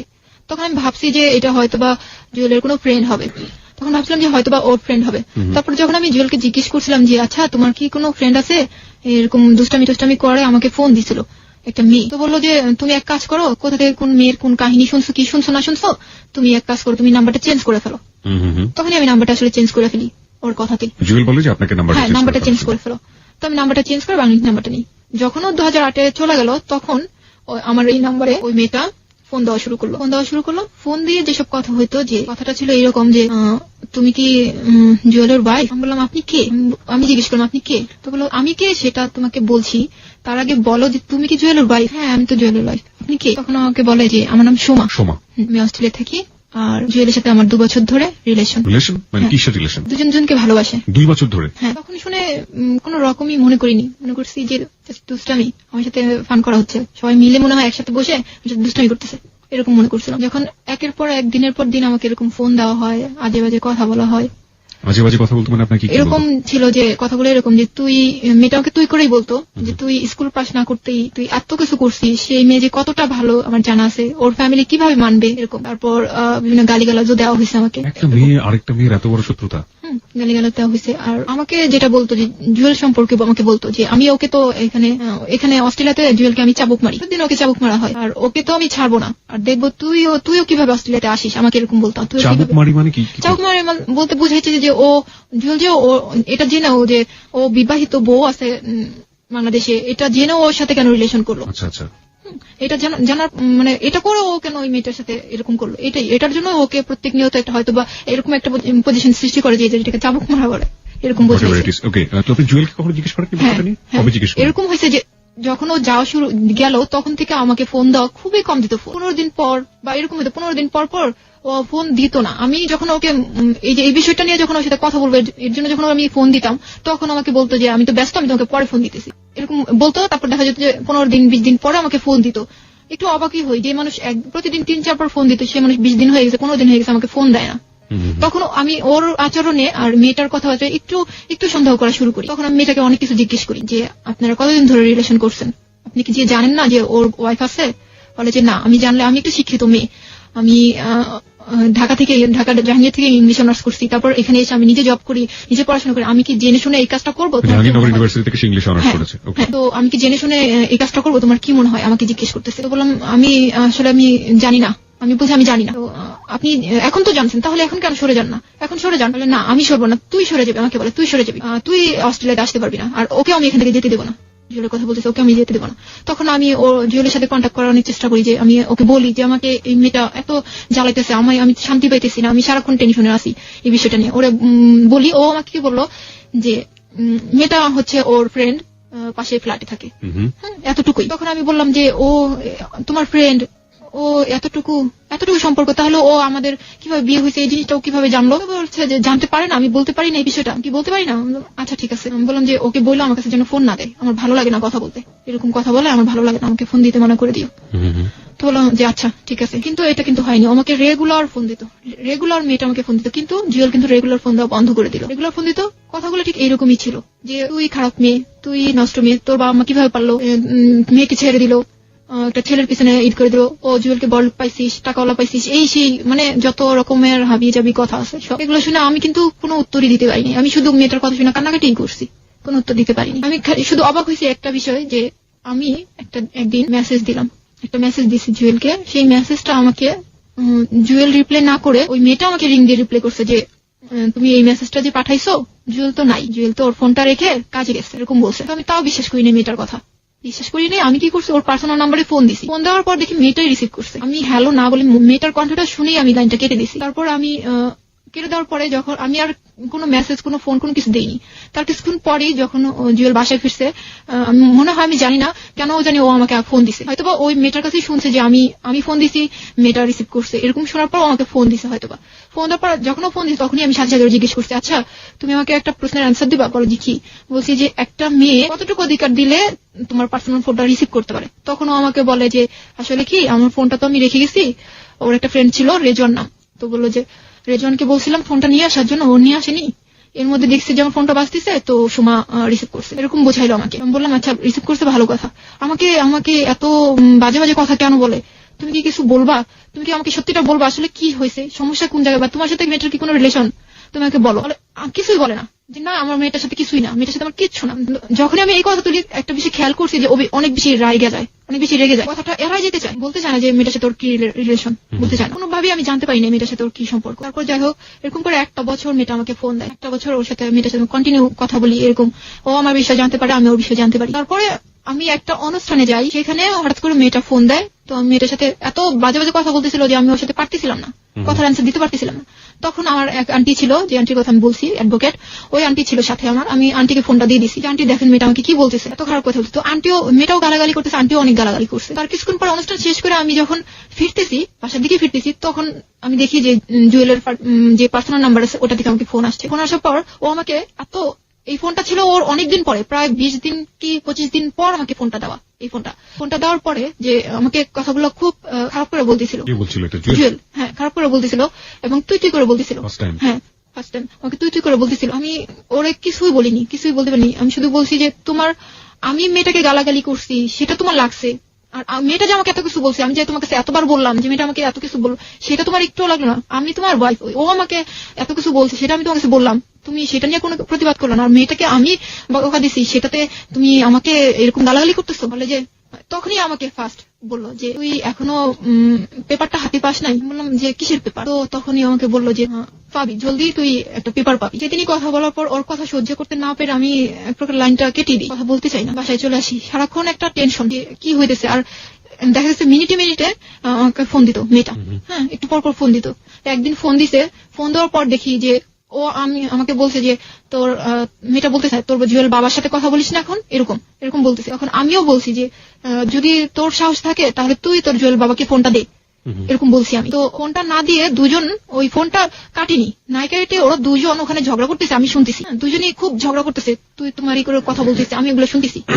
তখন আমি আবার রিপিট করেন ওই জায়গাটা, দুজন ঝগড়া করতেছে। হ্যাঁ, দুজন ঝগড়া করতেছে, ফোনটা কিন্তু কাটিনি, আমি শুনতেছি এর পাশ থেকে যে ওরা ঝগড়া করতেছে এবং দুজনে তুই তুই করে কথা বলতেছে, আমি শুনতেছি। তখন আমি বুঝতে পারলাম যে ওরা একসাথেই থাকে এবং একসাথে ওরা বসবাস করতেছে, ওদের মধ্যে অবশ্যই কোনো রিলেশন আছে।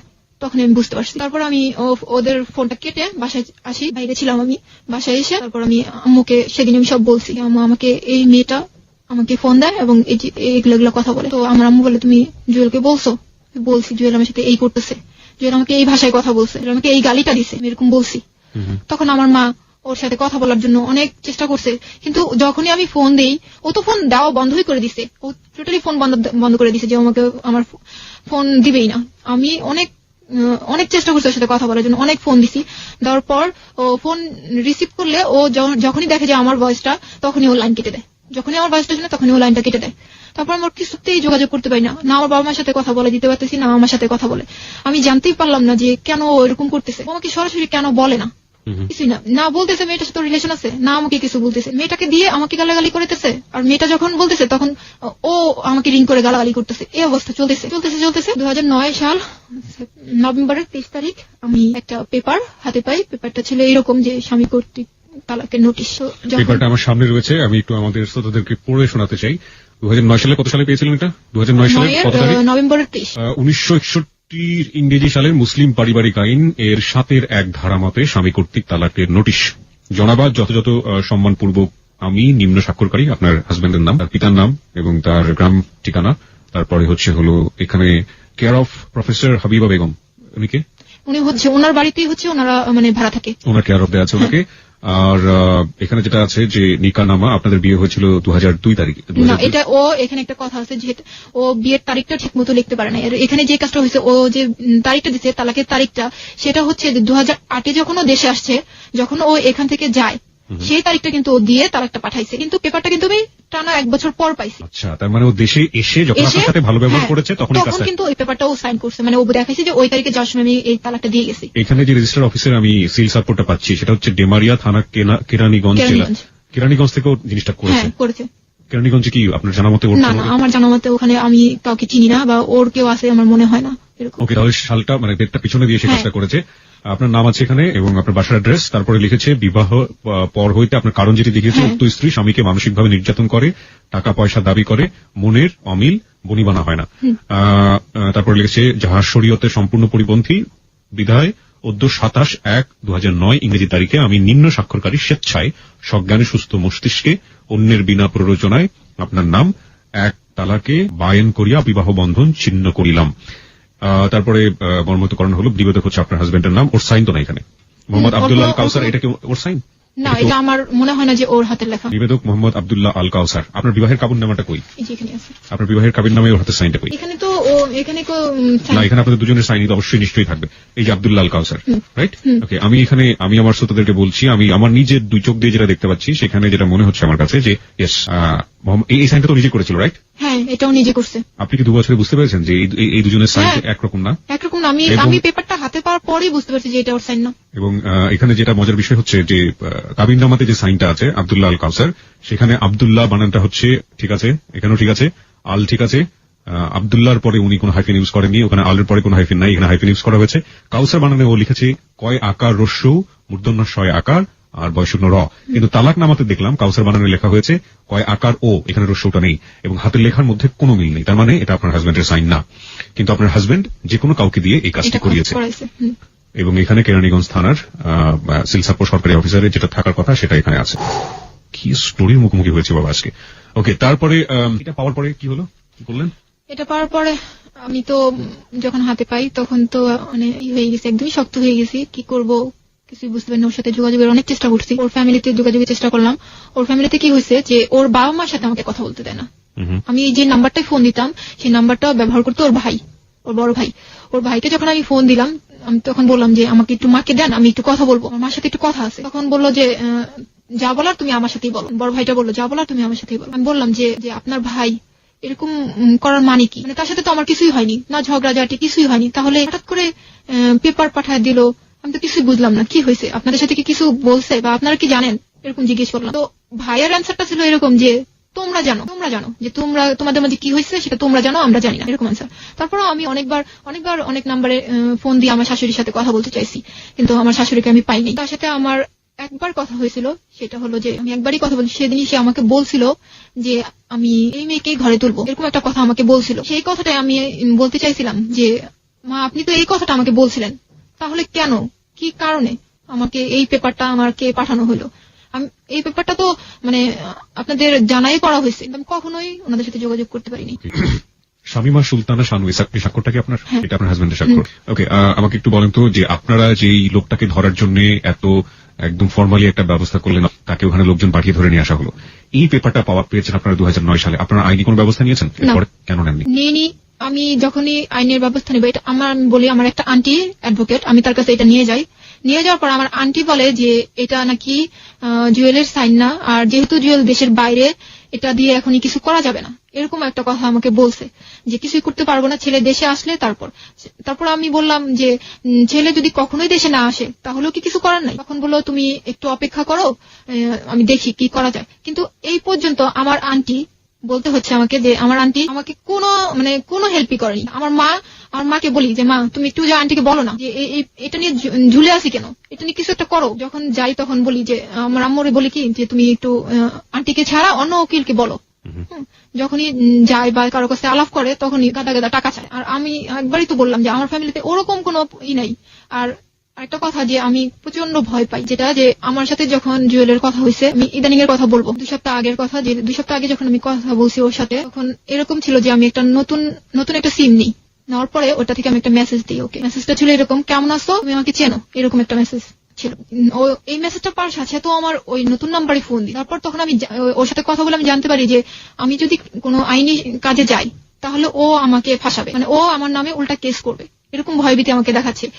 আমাকে বলে তুমি ঝামেলা করবো, আমি ঝামেলা করবো, তুমি নর্মালি থাকবো, আমিও নর্মালি থাকবো। তখন আমি বললাম এক কথা পরিপ্রেক্ষিতে ও বলতেছে যে তোমার সাথে আমার সব রিলেশন শেষ, তোমাকে আমি পেপার পাঠিয়ে দিছি, তো তোমার সাথে আমার কোনো রিলেশন নাই, তুমি এখন পেপার সাইন করে পাঠিয়ে দাও, তোমার যা ঝামেলা আছে আমি চুকাই দেবো, এরকম বলতেছে। তখন আমি বললাম যে পেপার সাইন করে পাঠিয়ে দিব, পেপারে তো আপনি সাইন করেননি, তাহলে আমি কিসের পেপারে সাইন করবো? তখন বলছে না আমি পেপার পাঠিয়েছি, আমি সাইন করছি, এরকম কথা বলছে, আমি সাইন করছি। তো আমি বললাম ঠিক আছে, পেপার তো সাইন করে পাঠিয়ে দিচ্ছেন, ঠিক আছে সামনে দেখি আমি কি করতে পারি, এরকম। যখন এই কথাটা বলছি সাথে সাথে আমাকে বলে কি তুই করে যে তুই আমার মা বাবাকে আমার মা বাবার যদি কোনো ক্ষতি করিস, তুই 50,000 টাকা খরচ করবি, আমি 50 লাখ টাকা খরচ করবো, কিন্তু আমার বাবা মার কিছু হতে দেবো না, এরকম। আর তুই যদি কিছু না করিস আমিও তোর কিছু করবো না। তুই আমার কাছ থেকে অনেক টাকা পয়সা নিছিস, আমাকে বলে তুই আমার কাছে অনেক টাকা পয়সা নিছিস, আমি উল্টা তোর নামে কেস করে দেবো। শুধু আমি জানি না, আমি ভয়ই সামনে আগাইনি যে আমি যদি এখন কিছু করতে যাই দেখা যাবে যে আমি ওর সাথে পারবো না, কারণ ওর এখন অনেক টাকা পয়সা আর আমার কিছুই নাই, আমার কাছে কিছুই নাই যে আমি সামনে আগাবো।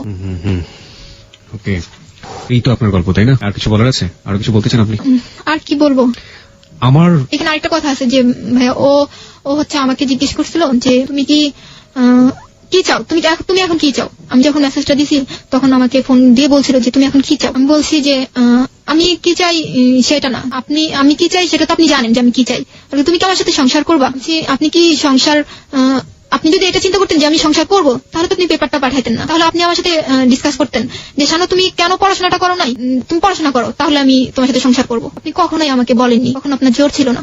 আজকে আপনি আমি এগুলো বলছি, ওকে বলছি যে আপনি আজকে আমার সাথে সবার স্বীকার করতেছেন যে আপনি আমার সাথে এটা করেননি, এটা করছেন, এটা করেননি। আচ্ছা, আপনাকে যে তালাকনামাটা পাঠিয়েছে আপনার এখানে কাবিনে উল্লেখ করা আছে 5 লাখ টাকা হচ্ছে আপনার কাবিন নামায়, তার কোনো টাকা কি ও আপনাকে দিয়েছে? না, দেয়নি। তালাকনামার একটা মজার বিষয়, আমি আসলে এটা প্রথম দেখছি আমার জীবনে। এখানে তালাকনামা এগ্রি করার যদি কোনো ব্যাপার থেকে থাকে তাহলে তালাকনামায় যার নামে তালাক দেওয়া হলো তারও একটা স্বাক্ষর করার বোধহয় কোনো একটা ব্যবস্থা থাকা উচিত ছিল, কিন্তু এখানে কোনো সেরকম কোনো জায়গাও নেই। আমার এই গল্পটা শোনার পরে আমার বেশ কয়েকটা প্রশ্ন আমার মাথার মধ্যে এসছে। প্রথমত হচ্ছে যে শানুর যখন জীবনে এই ঘটনাটা ঘটেছিল তখন সে ক্লাস 8-এ পড়ে, এবং এই ঘটনা ওইরকম সময়ে ঘটে যাওয়ার যে ব্যাপারটা সেটা ঠেকানো সম্ভব ছিল যদি পরিবারে সবসময় বাবা মার বাবা না থাকলে, বাবা থাকে না সাধারণত আমাদের বাংলাদেশের মতো সোসাইটিতে আমরা দেখি যে বাবাই কাজ করেন, মা ঘর সামলান। তো আমি একটা জিনিস দেখতে পেয়েছি যে বাবা থাকেন না এবং মাও থাকেন না, ওই সময় ঘটনাটা ঘটে গিয়েছে। শানুর পক্ষে ব্যাপারটা আসলে আকস্মিকই বলা যায়, কিন্তু যে ছেলের দ্বারাই ঘটনাটা হলো, শানুর বর জুয়েল, তখন তার বয়স কিন্তু 18 বছর, মানে সে কোয়াইট ম্যাচিউর, অনেকটাই ম্যাচিউর। 1, 2 নম্বর যেটা হচ্ছে সেটা হচ্ছে শানুর বয়স যখন 14 বছর এবং সামাজিকভাবে যাতে হেয় প্রতিপন্ন না হন, এবং শানুর বরের বয়স যখন 18 বছরের মতো, সেই সময়ে তাদেরকে সামাজিকভাবে হেয় প্রতিপন্ন না করার জন্য এমন একটি কাজ করা হলো, মানে জোর করে বিয়ে দিয়ে দেওয়ার যে ব্যাপারটা, ধরে নিয়ে এসে বিয়ে করে দেওয়া, এটার আসলেই কি সারা জীবনের জন্য কোনো সমাধান ছিল? আমরা গ্রামে এক সময় দেখতাম যে গ্রামে এরকম গল্প আমরা শুনেছি, হ্যালো 8920 আমরা এরকম অনেক গল্প পেয়েছি, ছেলে মেয়ে কোন রকম এদিক ওদিক হয়েছে তো ধরে জোর করে বিয়ে দিয়ে দাও। এরা তো মোটামুটি এডুকেটেড ছিল এবং এমন একটি জায়গায় ঘটনাটি ঘটেছে যেখানে অনেক শিক্ষিত মানুষ, তাহলে একই রকম ঘটনার পুনরাবৃত্তি কেন হলো? যদি বিয়েটা বেবির জন্যই হয়ে থাকে, মানে যে বেবিটা কনসিভ করার জন্য হয়েছে, তাহলে বিয়ের পরে সেই বেবিটাকে মেরে ফেলতেই বা দেওয়া হলো কেন? আমার মাথার মধ্যে এরকম হাজারো প্রশ্ন। এবং মজার বিষয় হচ্ছে যে আমাদের রাষ্ট্রীয় যে প্রতিষ্ঠানগুলো রয়েছে, সেই প্রতিষ্ঠানগুলো কি চোখ নাক মুখ কান বন্ধ করে এরকম ঘটনাকে প্রশ্রয় দিচ্ছে না? কারণটা হচ্ছে এখানে নিকানহামা যেটা আছে সেখানে কিন্তু ওদের বয়সটাকে হাইড করা হয়েছে, গোপন করা হয়েছে। দেখুন এখানে বয়স উল্লেখ করা হয়েছে, বরের বয়স 21 বছর, যেটা কোনোভাবেই শানুর কথা শুনে বোঝা যায় তার বয়স কোনোভাবেই 21 ছিল না, এবং শানু তো নিজেই স্বীকার করেছে শানুর বয়স এখানে উল্লেখ করা হয়েছে 18 বছর। আসলে তখন আমার বয়স ছিল 14 বছর, 14 বছর, যেটা শানু এখন নিজে স্বীকার করছেন। তাহলে এরকম কাজ একটা রাষ্ট্রীয় প্রতিষ্ঠান কিভাবে করেন, এটা আমার কাছে আমার দিক থেকে আমার প্রশ্ন। আরেকটা জিনিস যেটা, সেটা হচ্ছে যে শানুর পড়াশোনাটা না করা, যেটা আমি মাঝখানে একবার বলেছি যে প্রত্যেকটা মেয়ে, আমাদের সমাজে এরকম অসংখ্য মেয়ে পাওয়া যাবে যারা অনেক ভালো রেজাল্ট করার পর আমরা দেখি যে ওই সময়টা শেষ হয়ে যান, এবং যেটার ফলাফল যে আসলেই কত ভয়াবহ হতে পারে তার রেজাল্ট হচ্ছে শানু। শানুর বয়স এখন 23, শানু যখন এসএসসি পরীক্ষা দেয় 16, তার মানে শানু যদি আজকে পড়াশোনা করতো তাহলে সে অনার্স কমপ্লিট করে মাস্টার্সের দিকে এগোতো।